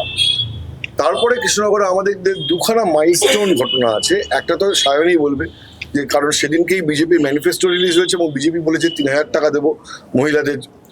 আর সেদিনকে ওইখানে কৃষ্ণনগরের মেলায় আমরা একজন যুবক, একটা সংখ্যালঘু যুবক এগিয়ে এসে আমাদের যে কথাটা বলেন, সেইটা খুব খুব একটা ইন্টারেস্টিং ফ্যাক্টর এই ভোটে। তার আগে আমি সায়নীকে যে তোমাকে জিজ্ঞাসা করতে বলবো যে লক্ষ্মীর ভান্ডার নিয়ে এক্স্যাক্টলি যেদিনকে বিজেপি ঘোষণা করছে যে আমরা মহিলাদের 3,000 টাকা করে দেবো মাসে, সেদিনকে ও কি রিয়াকশন পেয়েছে ওখানে? সায়নী বলো। হ্যাঁ, একদমই তাই। আমরা যে সময় কৃষ্ণনগরে পৌঁছই সেখানে একটা মেলা চলছিল, স্থানীয় একটা মেলা, এবং মেলায় গেলেই যে দৃশ্যটা দেখা যায় যে ওই লক্ষ্মীর ভান্ডার, ঘট, এসবের দু একটা দোকান থাকে। তো সেইখানে গিয়ে আমরা দেখছি যে প্রচুর লক্ষ্মীর ভান্ডার, এবং সেই দিনই এই 3,000 টাকার ঘোষণা হয়েছে এবং বিজেপি করেছে সেই ঘোষণা, কিন্তু তখনও যে অন্নপূর্ণা ভান্ডার সেই নামটা তখনও ঘোষণা হয়নি। তো যিনি লক্ষ্মীর ভান্ডার বিক্রি করছিলেন তার কাছে গিয়ে যখন প্রশ্ন করলাম যে এই লক্ষ্মীর ভান্ডারের আসল দাম কত, প্রথমে জিজ্ঞেস করলাম যে দাম কত, বললেন 50 টাকা। তারপর বললাম আসল দাম কত, তখন বলছেন 1,500 টাকা। কাজে লাগে? এই যে কাজে মানে লাগে উনি কিনা বলছেন কাজে লাগে কিনা? আমি জিজ্ঞেস আচ্ছা। করলাম যে কাজে লাগে, উনি তো বললেনই। এবং তার পাশাপাশি যারা লক্ষ্মীর ভান্ডার কিনলেন বা কিনলেন না, ওই মেলার মধ্যে অনেককে আমরা জিজ্ঞাসা করেছি যে লক্ষ্মীর ভান্ডার কতটা আপনাদের কাজে লাগে। প্রত্যেকেই কিন্তু লক্ষ্মীর ভান্ডার বিষয়টা নিয়ে ভীষণ পজিটিভ, মানে তারা লক্ষ্মীর ভান্ডার নেন, তাদের সংসারে কাজে লাগে। কিন্তু তারপরেও যে অভিযোগ যে লক্ষ্মীর ভান্ডার পেয়ে কি হবে, আমাদের ঘরের যে সন্তানরা রয়েছে তাদের ভবিষ্যৎটা নিয়ে এখানে চিন্তা করা beneficiary- দরকার। এখানে আমি ছিলাম, হ্যাঁ। এখানে দুটো প্রজন্মের ব্যাপার আছে। সায়নী যখন জিজ্ঞাসা করছেন শাশুড়ি বৌমা একসাথে মেলাতে এসেছেন, শাশুড়ি লক্ষ্মীর ভান্ডার পান, বৌমা এখনো পাননি, তিনি পাবেন। এমন না যে তিনি প্রত্যাখ্যান করে দেবেন বলে একটা বিপ্লবী ভাবমূর্তি নিয়ে রেখেছেন। কিন্তু পেলেও তার বক্তব্য হচ্ছে যে আমাদের ঘরে ছেলে মেয়েদের চাকরি হোক, লক্ষ্মীর ভান্ডার দিয়ে কি হবে, এই প্রজন্মের যে দাবি সেটা রিফ্লেক্ট করছে। সেটা একদমই reflect করছে তাই। দুটো জেনারেশনের গ্যাপ। Gap। শাশুড়ি বলছেন হ্যাঁ আমার হাত খরচা লেগে যায়, এবং একটা প্রসন্ন ভাব শাশুড়ির মধ্যে আমি রেখেছি। কিন্তু বৌমা তার বক্তব্য হচ্ছে যে তারও কিন্তু লক্ষ্মীর ভান্ডার ছেড়ে দেওয়ার বাসনা রয়েছে। আমি সেটা আমি বলতে পারবো না, আমি কথাবার্তা বলে যেটুকু বুঝেছি। কিন্তু মনে করেন যে না, নতুন জেনারেশনের এখন এইটা না কি হয় যে যখন একটা স্রোত কাজ করে যে ভাতা নয় চাকরি চাই, হয়তো ভাতাটাও সেই নিচ্ছে, স্রোতে গা কিন্তু ভাসিয়ে সেই চলে। স্রোতে আবার ওইটাও বলে দেওয়া যে না, তাহলেও একটা বিপ্লবী সত্তা থাকে। এটাকে সবটাকে ওরকম ভাবে Judge ব্ল্যাক করা এন্ড যায় হোয়াইটে করা যাবে না। নেওয়া লক্ষ্মীর যাবে না। ভান্ডার এবং কর্মসংস্থান আমরা একটা অনেকটা লম্বা করে ফেলছি। হ্যাঁ, আমি- ওইখানে একটা যে ছোট্ট ঘটনা, হ্যাঁ। যেটা না বললেই নয়, একটা সংখ্যালঘু ছেলে, মুসলিম ছেলে, তেহট্টে বাড়ি, শামসুল নাম, এগিয়ে এসে ওয়ালের বুম হাতে নিয়ে বলেন যে আমার নাম শামসুল, তেহট্টে বাড়ি, আমি কিন্তু বিজেপিকে ভোট দেবো, কারণ বিজেপি স্টেটগুলোতেও মুসলমানদের অবস্থা খারাপ নয়, ভালো, এবং ওখানে তারা বেঁচে পড়তে আছে, কাজ পাচ্ছে, এখানে কাজকর্ম নেই। রফিক তাকে জিজ্ঞাসা করে যে এই যে বিজেপি এর যদি মাছ মাংস বন্ধ করে দেবে, ও তখন বলে না, এগুলো ধাপ্পা, এগুলোর কোনো সার নেই, আমরা যার ঘুরে এসেছি। বিজেপি শাসিত রাজ্যগুলো যার যা রুচি আছে সে সেই রুচি অনুযায়ী খাবে। এমন নয় এই ছেলেটি কোনো বিজেপির মিছিলে হাঁটছিল, তিনজন বন্ধু মিলে মেলায় ঘুরছিল, হঠাৎ করে ওয়ালের বুম দেখে এসে বলে আমি বলতে চাইছি। খুব স্বতঃস্ফূর্ত ভাবেই বলেছিল, খুব একদমই তাই। স্বতঃস্ফূর্ত ভাবে বলেছিল। আমি একটু সঞ্জুর কাছে আসি। সঞ্জু, দীর্ঘদিনের পড়খাওয়া একজন সাংবাদিক, দীর্ঘদিন করছো তুমি, এবং সবচেয়ে বড় কথা তুমি সবসময় রাজনীতির প্রশাসনের যে কেন্দ্র সেখানেও তুমি থাকো, নবান্ন করো, এই সমস্ত কিছুতে। এবার তুমি আমাদের রিপোর্টিং টিমকে পরিচালনাও করেছো। তোমার নিজে তুমি বিভিন্ন জায়গায় পৌঁছে গেছো, ইভেন তুমি মমতা বন্দ্যোপাধ্যায় সভা, অভিষেক বলো, প্রাইম মিনিস্টার বলো, অমিত শাহ বলো, সবকিছু। তোমার কি মনে হয় কোথাও কি একটু কিছু চোরা স্রোত বা কিছু অন্যরকম ভাবনা, নাকি একই রকম প্রত্যাবর্তনের হাওয়া, তোমার কাছে কি মনে হচ্ছে? দেখো, আমরা সকলেই জানি, শঙ্করদা খুব ভালোভাবে এটা বলতে পারবে, প্রত্যেকটি রাজনৈতিক দলের কিছু পকেট ভোট থাকে আর কিছু ফ্লোটিং ভোটার থাকে। ফ্লোটিং ভোটারের ডিসাইসিভ ফ্যাক্টর হয় এন্ড অফ দ্য ডে। এবার আমি সেই ফ্লোটিং ভোটারদের ক্ষেত্রে বলবো তারা অনেক বেশি ভোকাল হয়েছে। আমি শুধু শহর কলকাতার ক্ষেত্রে যেটা দেখেছি, সেখানে যদি এত ভোকাল হয়, নর্মালি কিন্তু শহর কলকাতার মানুষ এত বেশি ভোকাল হয় না, কিন্তু তারাও কিন্তু ভোকাল। কোনো একটি নির্দিষ্ট রাজনৈতিক দল বা কোনো একটি নির্দিষ্ট মতের পক্ষে তারা কথা বলছেন।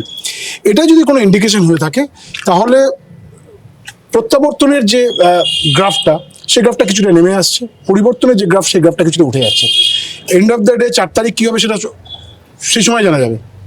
কিন্তু আমার দীর্ঘদিন, আমি প্রায় 10 থেকে 12টা লোকসভা এবং বিধানসভা মিলিয়ে কভার করেছি, তাতে এই ধরনের নির্বাচন আমি দেখিনি। রফিক আত্মাকে বলছিল ইলেকশন কমিশনের কথা। আজকেও আমি যখন অফিস আসছি, সেই সময় ট্রেনের মধ্যে সাধারণ মানুষের সঙ্গে কথা, তাদের বক্তব্য, আমি একটু আগে যখন আসছিলাম একটি র্যাপিডো নিয়ে আসছিলাম, বাইকে করে, সেই বাইকের ড্রাইভার যিনি চালাচ্ছিলেন তিনি পর্যন্ত বলছেন যে এরকম ভোট দেখিনি। আমি কিছুক্ষণ আগে বিধানসভায় ছিলাম, একজন বর্ষিয়ান মালদার উত্তরের একজন বিধায়ক, তিনি বলছেন যে আমরা মানে ৭৭ সাল থেকে এই জিনিস দেখে আসছি, রক্তপাত আর রক্তপাত ভোটের দিনে, এবারের ভোট আমরা এরকম দেখিনি কোনোদিন। এটা কিন্তু একটা ইন্ডিকেশন ইলেকশন কমিশন যে কঠোর ব্যবস্থা নিয়েছিল তার ফলে সাধারণ মানুষ স্বতঃস্ফূর্তভাবে ভোট দিয়েছে। এসআইয়ের তো একটা এফেক্ট আছেই, কিন্তু সাধারণ মানুষ যে তারা মনে করছেন যে আমরা কোনো ঝুট ঝামেলা বিহীনভাবে ভোট দিতে পারবো, এই যে ভোট দেওয়ার উৎসাহ এবং একটা সেটা নিরাপদ মনে রয়েছে। করছে ভোট আর একটা জিনিস আমি না বললেই নয়, কারণ কিছুক্ষণ আগে শ্রেয়া বলছিল যে রাত্রি 11টা সাড়ে 11টায় একটা ইন্টারভিউ করেছে। আমি আমার সুদীর্ঘ মানে সাংবাদিকতা জীবনে হয়নি কখনো, এবার আমাকে সেরকম একটা ঘটনার সম্মুখীন আমাকে হতে হয়েছে। একটি ইন্টারভিউ নেওয়ার জন্য আমাকে রাত 3টে পর্যন্ত জেগে থাকতে হয়েছে। 3:05 ইন্টারভিউ শুরু হয়েছে, 3:30 সময় গিয়ে 3:35 গিয়ে টু বি প্রিসাইজ 3:35 গিয়ে ইন্টারভিউটা শেষ হয়েছে। তিনি একজন ক্যান্ডিডেট, কিন্তু তিনি তারপরে আমাকে ইন্টারভিউ দেওয়ার পরে আরও একটা ইন্টারভিউ দিচ্ছেন। আমি বলছি যে মানে একজন ক্যান্ডিডেট, প্রথমবারের ক্যান্ডিডেট, সিজন ক্যান্ডিডেট নয়, প্রথমবারের ক্যান্ডিডেট, সেও কিন্তু এই সারাদিন ধরে, সেদিন আবার প্রায় 40 কিলোমিটার রোড শো করা হয়েছে। রোড শোর পরে তিনি একের পর এক ইন্টারভিউ দিচ্ছেন। আর আমি মানে অত রাত্রি পর্যন্ত জেগে বসে থাকা, শঙ্কুদার সঙ্গে রাজনীতির কথা হচ্ছে, তখন আমি জেগে আছি যে শুধুমাত্র একটা ইন্টারভিউ নেওয়ার জন্য। আমার সঙ্গে রণদীপ ছিল, রণদীপ বেচারা ঘুমিয়ে পড়ছে, বাচ্চা ছেলে ঘুমিয়ে পড়ছে, ওকে আমি বললাম তুই শুয়ে পড়, আমি তোকে ঠিক সময় মতো যখন আসবে আমি তোকে জাগিয়ে তুলবো। তো তারপরে যে ইন্টারভিউটা খুব ভালোভাবে হয়েছে, এটা আমার একটা অভিজ্ঞতা। থাকার মতো আমি অনুষ্ঠুপের কাছে আসবো, একটু বাদে আসছি। আমি তার আগে আমি একবার যাই, পূর্ব মেদিনীপুর তো বাদ দিলে চলবে না। পূর্ব মেদিনীপুর তুমি ঘুরেছো, এত ইম্পর্টেন্ট জেলা, 16টি আসন, কি হবে? তৃণমূল শূন্য হয়ে যাবে যা বলছে বিজেপি? পূর্ব মেদিনীপুরের কথা বলতে গেলে তো আমাদের নন্দীগ্রাম দিয়ে শুরু করতে হবে। একেবারে নন্দীগ্রামে শুভেন্দু অধিকারী বনাম পবিত্র কর। এখন কথা হচ্ছে পবিত্র কর ভোটের যেদিনকে তৃণমূল প্রার্থী ঘোষণা করে সেদিনকেই বিজেপি থেকে এসে তৃণমূলে যোগ দেন, তারপরে তাকে প্রার্থী করা হয়। আমার এটা খুব বিচিত্র লেগেছে। আমি জানি না নন্দীগ্রামের ফলাফল কি হবে। রফিক গিয়েছিল, রফিক বলছে নাকি নন্দীগ্রামে বিপুল ব্যবধানে শুভেন্দু অধিকারী জিতবেন। ফলাফল আমি তো ভোটের দিন ছিলাম না, কিন্তু আমি যেটা দেখেছি, আমি দুপুরবেলা গেছি পবিত্র করের সাক্ষাৎকার নিতে তার বাড়িতে। দুপুর 2টোর সময় প্রার্থী এলেন, তার সঙ্গে 4জন মানুষ হলেন। এইটা আমার কাছে একটা অদ্ভুত লেগেছে। ভোটের সময় ক্যান্ডিডেট ঘুরলে তার সঙ্গে ওই হল্লা করে ন্যাচারালি তৃণমূল যখন শাসক দলের সঙ্গে, অন্তত শাসক দলের প্রার্থীর সঙ্গে, বিশেষ করে নন্দীগ্রামের মতো একটা হেভিওয়েট সিট, সেই হেভিওয়েট একটা হাই ভোল্টেজ একটা কন্টেস্ট হবে, সেখানে প্রার্থীর সাথে 8-10 জন থাকলে খুব ন্যাচারাল। আমার মনে হলো যে পবিত্র কর একটা মানে লোন একজন ওয়ারিয়ার হিসেবে লড়াই করছেন। এই লড়াইটা কতটা দমদার হয়েছে আমার এটা নিয়ে একটা বলা আছে শঙ্করদা। মমতা বন্দ্যোপাধ্যায় 21-এ ওখানকার প্রার্থী ছিলেন। মমতা বন্দ্যোপাধ্যায় ভোটের দিনকে চষে বেরিয়েছিলেন নন্দীগ্রাম, কিন্তু পবিত্র কর আমরা দেখলাম মোট 2বার বেরিয়েছেন, একবার ভোট দিতে আর একবার একটা বুথে। মানে কোথাটা বাইরে তিনি তার বক্তব্য যে তিনি নাকি সারা বছর পড়াশোনা করেছেন, তার জন্য তাকে ভোটের দিনকে দরকার পড়বে না। পড়াশোনা করেছিলেন সারা বছর, একেবারে শেষ এক সপ্তাহে হয়তো তিনি পড়াশোনা করেছিলেন। এই পড়াশোনাটা কোন দিকে যাবে সেটাও একটা বলা কঠিন। তবে আমার যেটা মনে হলো ওভারঅল শুভেন্দু অধিকারী একটা ভালো পয়েন্ট যেটা দেখলাম, 21 সালে ওনার সঙ্গে যে সমস্ত বুথে আমি গিয়েছিলাম, বিভিন্ন জায়গায় আমাদের আটকে ছিল, গাড়িতে ধাক্কাধাক্কি করেছিল, কাঁচ ভেঙেছিল। শুভেন্দু অধিকারী সকালবেলা আমরা যখন গেলাম কলকাতা থেকে, সবাইকে বলে দিল যে আজকে এবার 26-এর নির্বাচনে, 21-এর নির্বাচনে যেখানে আমাদের ঢুকতে দেয়নি বা আমাকে ঢুকতে দেয়নি, আমি সেখানেই যাবো। তার কারণ হচ্ছে যে শুভেন্দু অধিকারীকে ইলেকশন কমিশনার প্রোটেকশন দিয়েছে, এবং এটা তো কোনো ডিনাই করার জায়গা নেই যে এই ভোটে ইলেকশন কমিশন যে প্রোটেকশনটা বিরোধীদের দিয়েছে। আমি শুধু বিজেপিকে বলবো না, BJP definitely central ruling party. সবসময় আমরা জানি যে সেন্ট্রাল রুলিং পার্টির একটা প্রভাব কাজ করে, যত এই সাংবিধানিক প্রতিষ্ঠানের উপরে যে যাই বলুক না কেন, সেদিক থেকে বিজেপি রুলিং পার্টি মানে সমস্ত বিরোধী দলই প্রোটেকশন পেয়েছে। কিন্তু বিজেপিকে আমরা দেখেছি, এবং শুভেন্দু অধিকারী যদি ফোন করার পরে ইলেকশন কমিশনের যে ক্ষিপ্র পদক্ষেপ, 40 জনকে ভোটের আগের দিন অ্যারেস্ট করে নেওয়া, ওখানে তো তৃণমূলের তো কর্মীদের আমরা বলছি পবিত্র কর একা, তৃণমূলের আর কর্মী রয়েছে ছিল কারা, তো ফাঁকা করে দিয়েছিল এনআইএ দিয়ে অ্যারেস্ট করে ছিল না। ফলে ওখানেও একটা প্রশ্ন রয়ে গেছে যে কমিশনের যে ওখানে দাওয়াং হয়ে কমিশন যে ওখানে যেটা করেছে, কিন্তু ওখানে বলতে গেলে মানে বিভিন্ন জায়গায়, আমি তো অনেকগুলো কভার করলাম, বিভিন্ন জায়গায় কিন্তু এই ছবিটাই দেখেছি। কেন বলছি তোমাকে, যে অভিযোগ ছিল যে কোথাও ঘটনা ঘটলে 8 ঘন্টা 1 ঘন্টা পরে বাহিনী আসতো, তার মধ্যে সমস্ত হয়ে যেত।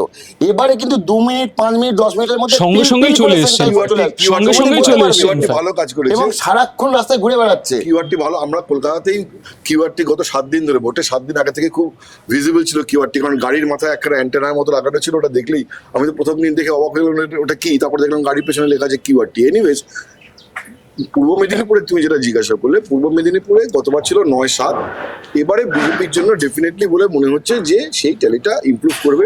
কিন্তু এগেন আমি বলছি তৃণমূল এবং অভিষেক বন্দ্যোপাধ্যায়ের টিম দে আর কনফিডেন্ট যে খুব যে মারাত্মক এপার ওপার হয়ে যাবে এরকম ধস নামবে এমন নয়। আবার শুভেন্দু অধিকারীর দাবি যে 14-2 তিনি ভেবেছিলেন, 16-0 হয়ে গেলেও তিনি অবাক হবেন না। এই বিজেপি এবং তৃণমূল লড়াইয়ের মাঝে বামেদের ভোট কতটা ফ্যাক্টর হতে পারে? বাম কি এবারও রামে যাবে? তাহলে কার লাভ ক্ষতি বা কিছু? আমাদের অনুষ্টুপ রয়েছে, আমি এই কারণে অনুষ্টুপের কাছে আসবো। বেশ কয়েকজন বাম প্রার্থীর সঙ্গে তুমি কথা বলেছো, তুমি তাদের সাক্ষাৎকার করেছো, পালস বুঝেছো, বামেদের জমায়েত দেখেছো, কথা বলেছো। ছোট করে বলো তুমি, বামেদের কি মনে হচ্ছে তোমার? আমি মূলত শহরাঞ্চলে, এই কলকাতা শহরের আশেপাশে বামেদের সভাগুলো দেখেছি, বাম প্রার্থীদের সঙ্গে কথা বলেছি। বাম প্রার্থীরা তো কনফিডেন্ট যে বামের ভোট এবার রামে যাচ্ছে না, কিন্তু আদৌ কি যাচ্ছে বা যাচ্ছে না সেটা তো 4 তারিখে বোঝা যাবে। আমি খুব ছোট করে বলছি, ধরুন উত্তর দমদমের কথা যদি আমি বলি, উত্তর দমদমে আমি একটি প্রচারে, একদম একটি রিমোট জায়গায় একটা প্রচারে আমি গিয়েছি, প্রচার চলছে, জায়গাটা রিমোট, তার গলি ঘুজি আরো রিমোট জায়গা, সেই প্রত্যেকটা গলিতে গলিতে কিন্তু আমি উত্তর দমদমের বাম প্রার্থীর ব্যানার পোস্টার সব দেখেছি। কোনোটা ছেঁড়া নেই, ফাটা নেই, মানে তাতে মানে সেখানে যে জোর খাটানোর কোনো রকম কোনো চিহ্ন নেই। প্রার্থী কনফিডেন্ট, প্রার্থী বলছেন মানুষ বুঝে গেছে, দল বলছে মানুষ বুঝে গেছে। মানুষের সঙ্গে যখন কথা বলছি তখন কিন্তু মানুষ মানে খুব যে স্বতঃস্ফূর্তভাবে এই কথাটা বলছে যে বামকে ভোট দেবো বা বামকে অল্টারনেটিভ হিসেবে দেখছে, যে সরকার রয়েছে তাকে যদি আমি বদলাবার কথা ভাবি তাহলে যে হ্যাঁ বাম দল যারা রয়েছে তারা আমার একটা অল্টারনেটিভ হতে পারে, সেটা কিন্তু মানুষের মধ্যে স্বতঃস্ফূর্তভাবে এখন উঠে আসছে না। প্রার্থীরা কনফিডেন্ট যে রামের, হ্যাঁ সেটা তো তারা বলবেনই, দল তো বলবেই, সেটা হচ্ছে মানুষকে যখন জিজ্ঞেস করছে প্রথম রিয়াকশনে কিন্তু বাম অ্যাজ অ্যান অল্টারনেটিভ সেটা নয়। যদি আপনি আরো কথা বলেন, প্রুভ করেন, তখন গিয়ে হয়তো উঠে আসতে পারে যে হ্যাঁ এটা করেছে বা ওটা বলছে বা এটা হতে পারে। প্রথম রিয়াকশন না। অনন্যা, এবার প্রথম রাজনৈতিক এই ভোট তোমার কাছে একটা বড় বিষয় ছিল, তোমার কাছে সুযোগ ছিল অনেক কিছু জানার, বোঝার, দেশকে থেকে বা পাশাপাশি হচ্ছে বাইরে। তুমি একটা খুব ইম্পর্টেন্ট জেলায় গেছিলে আমার মনে পড়ে, সেটা হচ্ছে পূর্ব বর্ধমান। পূর্ব বর্ধমান গত বছর একসময় বাম দুর্গ ছিল, গত বছর ছিল 16টি হচ্ছে তৃণমূল কংগ্রেস পেয়েছিল। তুমি কি বুঝলে ওখানে, কি বুঝলে তুমি? পূর্ব বর্ধমান দক্ষিণে যখন আমি যাই, আমি তখন দেখেছিলাম যে খোকন দাসের একটা রমরমা ছিল। সাধারণ মানুষরা বলছে যে তৃণমূল প্রার্থী খোকন দাসের একটা রমরমা ছিল, কিন্তু কোথাও গিয়ে এখন খোকন দাস একটু ব্যাকফুটে। তার সাধারণ মানুষের যে বক্তব্য যে যেহেতু দীর্ঘদিন তিনি 5 বছর ধরে তিনি ছিলেন, কোথাও গিয়ে তিনি সরকার বিরোধী কাজ করছিলেন বা বেশ কিছু উন্নয়ন হয়নি এমনটাও দাবি করা হচ্ছে। এই সমস্ত কিছু ছিল সেখানে, সাধারণ মানুষের যা বক্তব্য ছিল। প্রতিষ্ঠান বিরোধিতার হাওয়া হয়তো তুমি ওখানে দেখেছো সেভাবে বর্ধমানে, তো সেটা হলে একটা খুব সিগনিফিকেন্ট। বর্ধমানে 16-0 ছিল, হ্যাঁ 16-0 ছিল। সেখানে যদি আজকে বিজেপি খাতা খোলে, হ্যাঁ তাহলে সেটা একটা সিগনিফিকেন্ট ঘটনা, অবশ্যই সিগনিফিকেন্ট ঘটনা হবে। যদি খাতা এখনো মনে করে বর্ধমানে 16-0ই হবে, কিন্তু বিজেপির এক্সপেকটেশন হচ্ছে, এবং ওখানে যে লোকাল আমাদের যে স্থানীয় যে সংবাদদাতাও রয়েছে তারও যে ওখানে যে ফিডব্যাক, যে বর্ধমানে অন্তত 2 থেকে 3টে সিট, যে বিশেষ করে পূর্বস্থলীর যে আসনটি বা বর্ধমান দক্ষিণ বা কাটোয়া, কালনা, এই ধরনের আসনগুলোর মধ্যে থেকে যে কিছু আসন হয়তো তৃণমূলের একটা কথা, এই বিজেপির একটা যে এবার একটা খাতা খোলা বর্ধমানে একটা জায়গা তৈরি হয়ে গেছে, এবং যে বিপুল পরিমাণ ভোট পড়েছে বর্ধমানে। তুমি দেখো যে সেকেন্ড ফেজে পূর্ব বর্ধমানে যে ভোট পড়ার হার সবচেয়ে বেশি, ফলে বর্ধমানেও কিন্তু একটা পরিবর্তন বা একটা ইকুয়েশন চেঞ্জের পরিবর্তন ইন দ্য সেন্স আমি বলতে চাইছি যে প্রচলিত যে ইকুয়েশন, সেই জায়গাটা থেকে একটা পরিবর্তনের ইকুয়েশন চেঞ্জের একটা জায়গা আমরা দেখতে পাচ্ছি। কারণ বর্তমানে তৃণমূলের মধ্যে একটা যেটা হয়েছিল কমপ্লিসেন্সি, যে 16-0 আছি, কিছু হবে না, ইমিউন, সেই জায়গাটাও হয়তো কোনোভাবে একটা প্রভাব ফেলতে পারে। প্রভাব ফেলতে পারে। আমরা শেষের দিকে চলে এসেছি প্রায়, আমি শুভমের কাছে যাব। শুভম একটু ফোনে ব্যস্ত কি এখন? তার কোনো শুভম এবং সৌভিক, হ্যাঁ। ওদের দুজনকে এবার কিন্তু একটা এই স্পেশাল 26-এ স্পেশাল পুরস্কার দেওয়া যেতে পারে। একেবারে। তার কারণ হচ্ছে মমতা বন্দ্যোপাধ্যায় এবং নরেন্দ্র মোদীর স্পিচ, ভাষণ, এরা দুজনে যা শুনেছে ডেস্কে বসে, অফিসে বসে, এবং মন দিয়ে শুনেছেন, কারণ তার সেখান থেকে খবর লিখতে হয়েছে। তো এরকম মমতা বন্দ্যোপাধ্যায় সব স্পিচ যা শুনেছে হয়তো মুখস্থ গড় করে বলে দিতে পারবে শুভম বা সৌভিক। মুখস্থ না, শেষের দিকে এরকম হয়েছিল মোদী কি বলবেন সেটা সৌভিক তার আগে বলে দিচ্ছে। মোদী সেটাই মানে বলছে। প্রেডিক্টেবল হয়ে গেছে যে এরপরে মমতা বন্দ্যোপাধ্যায় কি বলতে পারেন আজকে, পরের সময় কি কারণ বলতে হবে। এই ধারাবাহিক ভাবে প্রথম থেকে শেষ পর্যন্ত শুনে গেছে, তো ওরা মুখস্থ বলতে পারবে। এবং মানে ওদের জন্য, দুজনের জন্য, এত তৃণমূলের কোনো সমর্থক বা বিজেপির কোনো সমর্থক এত মোদী শোনেননি, এত মমতা শোনেননি। যে যা এরা দুজন শুনে। ডেডিকেটেডলি কাজটা করে গেছে। শুভম বলো, তুমি কি মনে না, করো? আমার বিষয়টা হচ্ছে এই যে যেটা বললো আর কি শঙ্খদা, যে প্রথম থেকে শুনে যাওয়া, বারবার শুনে যাওয়া, মানে লিখে যাওয়া, আরো লিখে যাওয়া, এই যে বিষয়টা আছে, সেই বিষয়টার থেকে না বড় কথা হচ্ছে মমতা বন্দ্যোপাধ্যায় তো দিনের শেষে প্রচন্ড আনপ্রেডিক্টেবল। যতই মুখস্থ হয়ে যাক আমাদের তিনি কি বলছেন না বলছেন, এমন একটা কিছু বলে ফেললেন, সেটা যদি আমাদের মিস হয়ে যায় তো গেল। সে কারণে আমাদের প্রথম থেকে শেষ অবধি শুনে যাওয়া, এবং মমতা বন্দ্যোপাধ্যায় মানে যা হয় আর কি, সব কথা অক্ষরে অক্ষরে দেখে বুঝে সব লেখা, এটার একটা ব্যাপার থাকে। তাছাড়া সৌভিক তো আছেই, সৌভিক নরেন্দ্র মোদী করেছেন, অমিত শাহ সামলেছে। এবার সৌভিককেও আমি বলবো যে কেমন আমি একটা কাটালো। বিষয় প্রশ্ন করবো, তোমরা যখন হ্যাঁ। পুরোপুরি দেখেছো তখন মমতা বন্দ্যোপাধ্যায়ের এই বড় ফিগার যারা বা নরেন্দ্র মোদী, শেষে দর্শকদের মানে যারা আসছেন তাদের সাপোর্টাররা, কর্মী সমর্থক, তাদের উজ্জীবিত করার জন্য শেষে কিছু স্লোগান তোলেন। সেই স্লোগানে কিরকম সাড়া পেলে? কোথাও কি কম বেশি মনে হলো তোমাদের? না, আমি সেটা বলবো না, কারণ আমি যা দেখেছি, আগে যা দেখেছি, এখন যা দেখছি, তার মধ্যে কিছুটা ফারাক আছে। আমি ভিড়টা দেখেছি খানিকটা পাতলা, কিন্তু আবার কিছু কিছু জায়গায় দেখেছি যে ভাষণ, যে 1-to-1 কানেকশন মমতা বন্দ্যোপাধ্যায় যেটা করে, মানুষের পালস বোঝেন বেশি ভালো, তো সেইটা যেটা করতে পারেন, এক একটা জায়গায় খুব ভালো সাড়া পেয়েছে, কিছু কিছু জায়গায় একদম পাতলা। তো সেটা নিয়ে আমি বাড়তি কোনো কথা বলতে যাব না, কারণ সেটা 4 তারিখে কি হয়েছে না হয়েছে সেটা আলটিমেটলি জলের মতো পরিষ্কার হয়ে যাবে।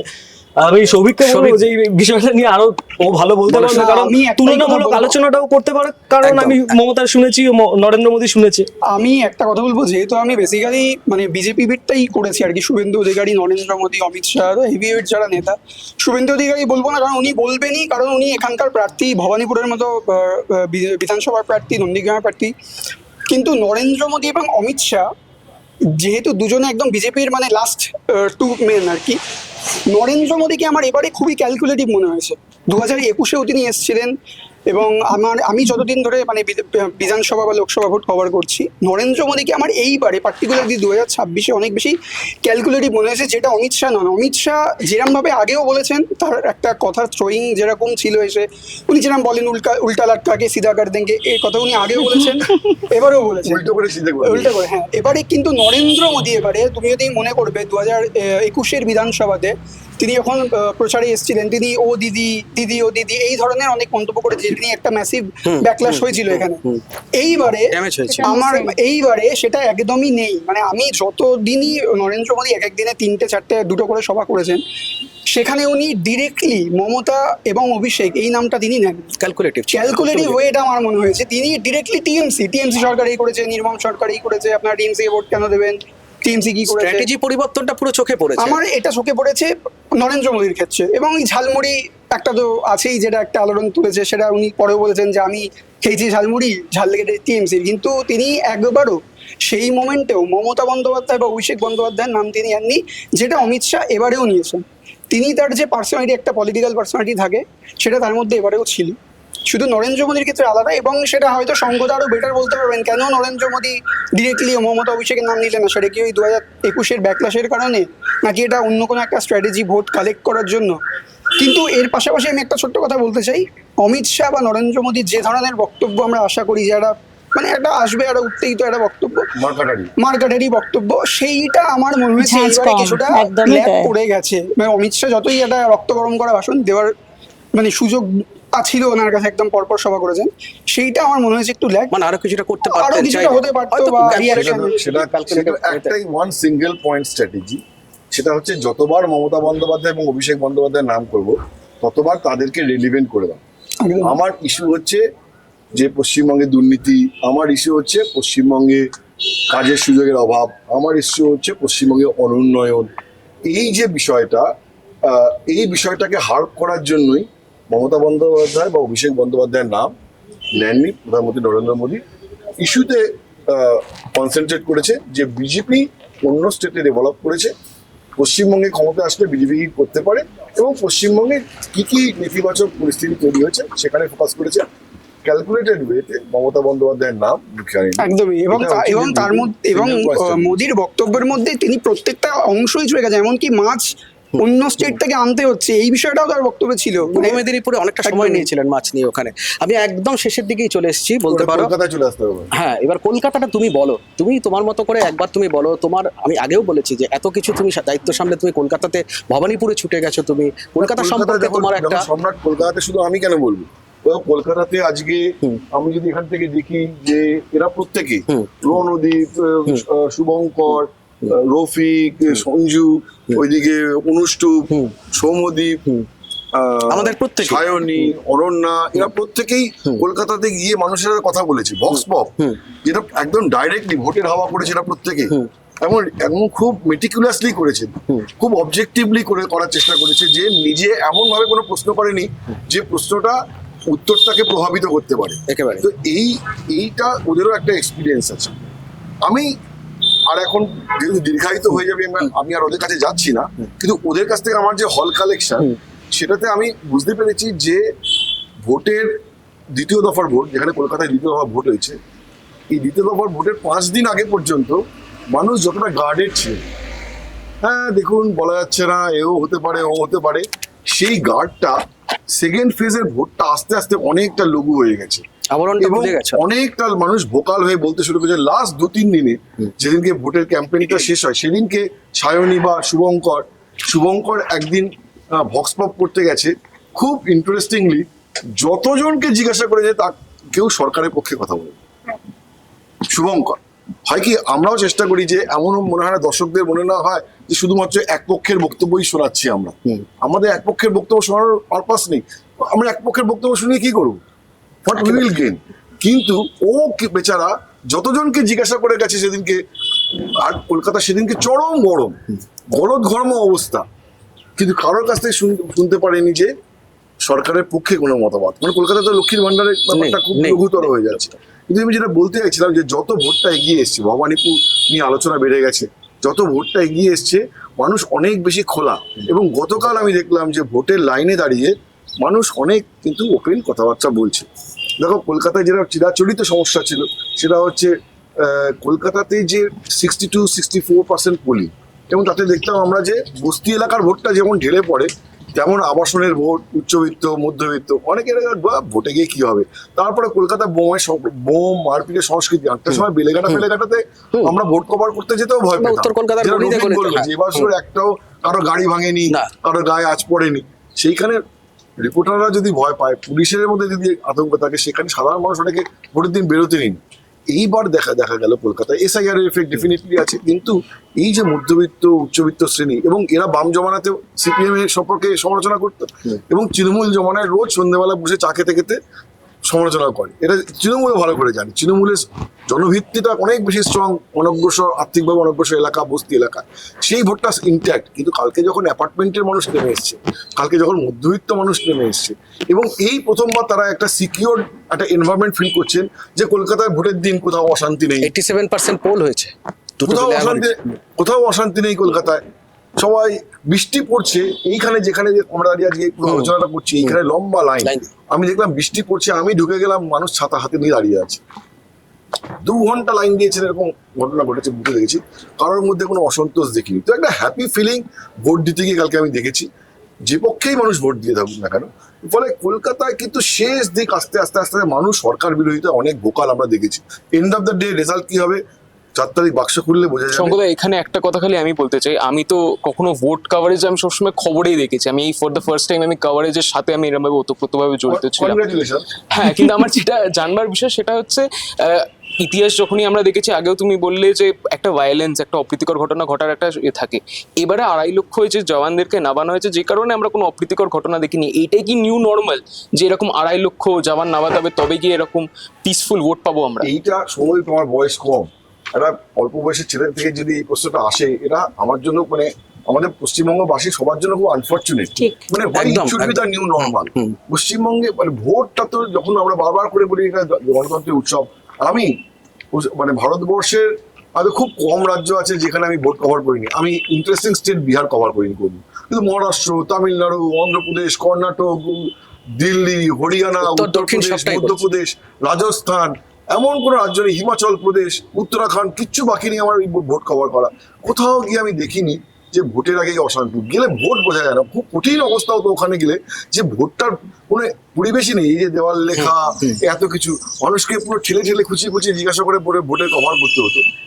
এইখানে এই যে বলছেন new normal, this question is also very unfortunate, seems unfortunate, যে সত্যি এইটা হবে কেন? এটা তো হওয়ার কথা না।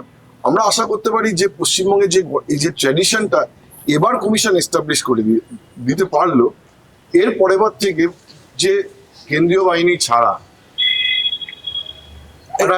একটা নিশ্চিন্তে ভোট হবে। এবং আমরা দেখেছি যে রাজনৈতিক সংস্কৃতিরও হস্তান্তর। বাম জমানায় আমরা কেশপুর গড়বেতার কথা বলতাম, আমি নিজে কেশপুর কভার করতে গেছি, ভয়ে ভয়ে গেছি, কারণ তখন কেশপুর মানেই মুখে গামছা দিয়ে আর সে হাতে মাস্কট না কি বলে, এটা শুভ ভালো জানবে, তো তো সেইটা আমরা দেখে ভয় পেয়েছি। এবং সেই রাজনৈতিক সংস্কৃতির একটা পুরো হস্তান্তর, আমাদের ব্যাটন তুলে দিতে দেখেছি আমি পরে তৃণমূলের যে সন্ত্রাস, যদিও ওই পরিমাণ সন্ত্রাস যেরকম ছোট আঙ্গাড়িয়া, যেরকম নানুরের ঘটনা, কেশপুর গড়বেতা, এটা আমরা তৃণমূল জমানায় দেখিনি। কিন্তু হ্যাঁ, রোজগারের দিনে মানুষের অনেকের হুমকির মুখে পড়তে হয়েছে, তোলাবাজির অভিযোগ রয়েছে, কাটমানির অভিযোগ রয়েছে, এগুলো নিয়ে কোনো ডিনাই নেই। তো আমি যদি আজকে সত্যি পশ্চিমবঙ্গে পরিবর্তন হবে কি হবে না, সেটা তো মানুষের কি ম্যান্ডেট দিয়েছে তার উপর নির্ভর করবে। তারপরে অন্তত এইটুকুনি এক্সপেকটেশন থাকবে যে এই যে পুরনো রাজনৈতিক সংস্কৃতি, সেটার আবার যেন নতুন করে, মানে পুরনো বোতলে যেন নতুন কোল্ড ড্রিঙ্কস, আমি তো আবার এখন আর ওইটা বলি না, নতুন কোল্ড ড্রিঙ্কস পুরনো বোতলে যেন ফিরে না আসে। আমার সম্পাদক মানে একসময় যে সংবাদপত্রে কাজ করতাম, সম্পাদক বলতেন যে সবসময় মাথায় কেন কাঁঠাল ভাঙতে হবে, মাথায় তো আঙুরও ভাঙা যায়, মাথায় তো আপেলও ভাঙা যায়। তো আমরা পুরনো বোতলে নতুন কোল্ড ড্রিঙ্কসও দেখতে পারি, নতুন নতুন কোল্ড ড্রিঙ্কস বেরোচ্ছে একেবারে। এই যে ভোট দেখলাম, সেখানে যে শাসক দল যারা রয়েছে, কেন্দ্র বা রাজ্যের শাসক দল রয়েছে, তারা দুজনেই ভাতার প্রস্তাব দিচ্ছে এবং সরকারে আসলে তারা নতুন নতুন ভাতার, যে বর্তমান সরকার রয়েছে রাজ্যে, তাদের যে ভাতা স্কেল সেটা বাড়িয়ে 3,000 টাকা করবে, এরকম প্রস্তাব দিচ্ছে।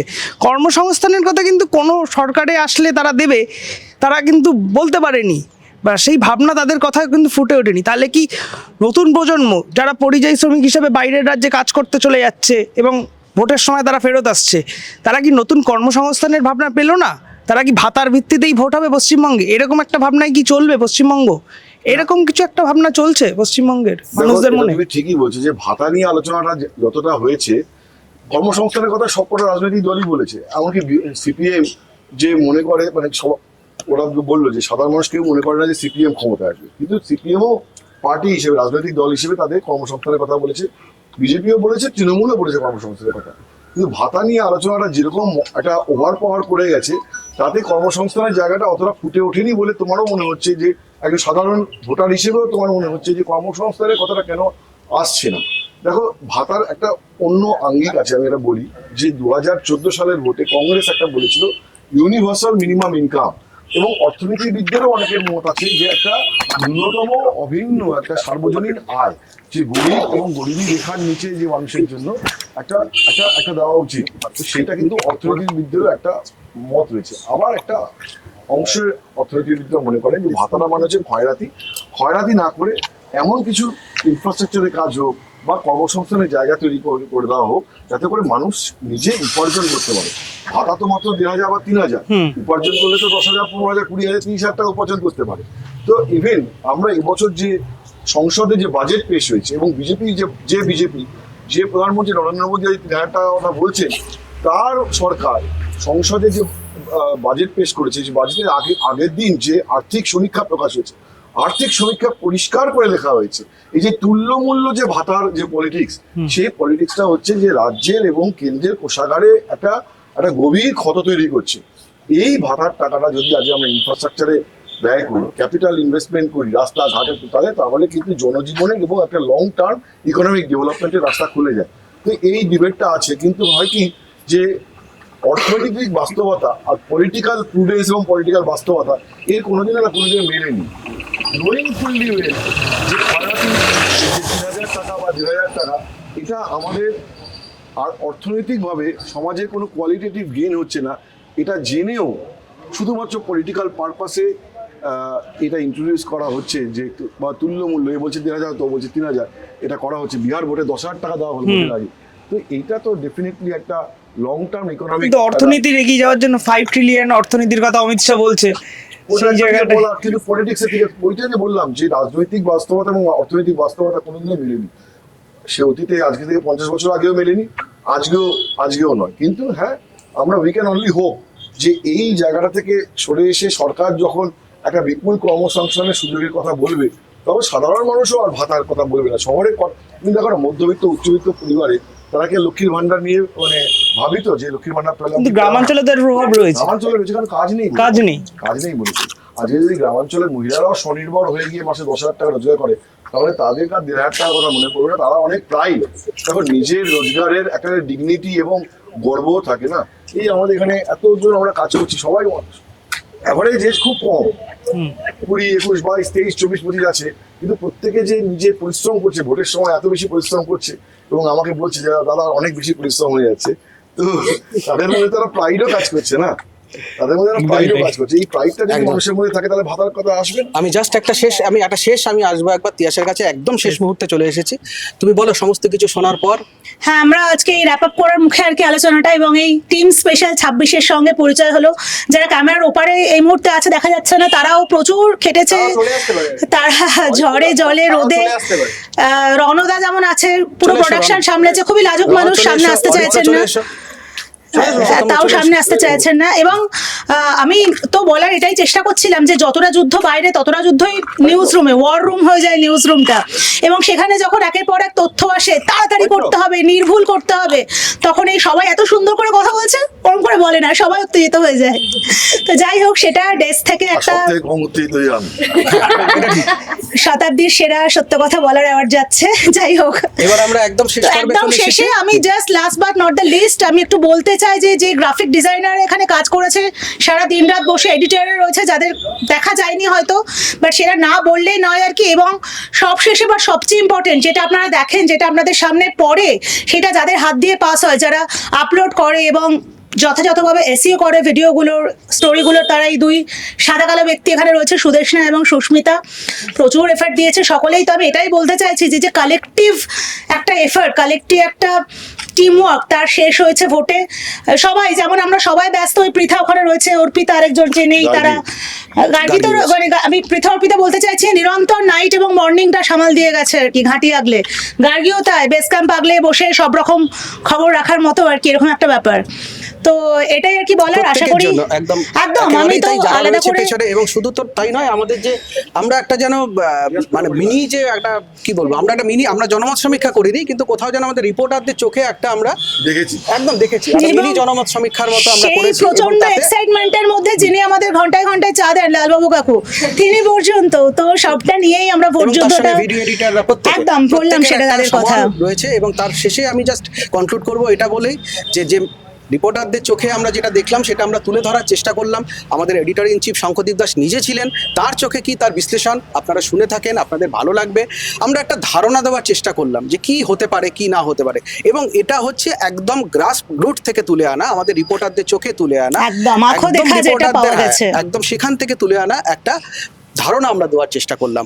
আপাতত এই পর্যন্তই, আমরা এখানে শেষ করি। আমাদের এই সবার এই স্পিরিট, এটা যে স্পিরিট নিয়ে প্রত্যেকে কাজ করেছে, এটা এতটাই প্রশংসার যোগ্য, নতুন করে কিছু বলার নেই। আমরা আগামী দিনে 4 তারিখ আমরা আরো ভালো করে কিছু আপনাদের জন্য চমক উপহার দেব। একদমই তাই। এবং শুধু সেই কথাটা বলতে পারি, 4 তারিখ না, আপনারা জানেনই অলরেডি কি সব খবর সবার আগে পেতে এখন দ্য ওয়ালই আপনাদের দেখতে হবে। খবর এখন এখানেই, এবং দেখতে থাকুন দ্য ওয়াল। চলো, থ্যাংক ইউ।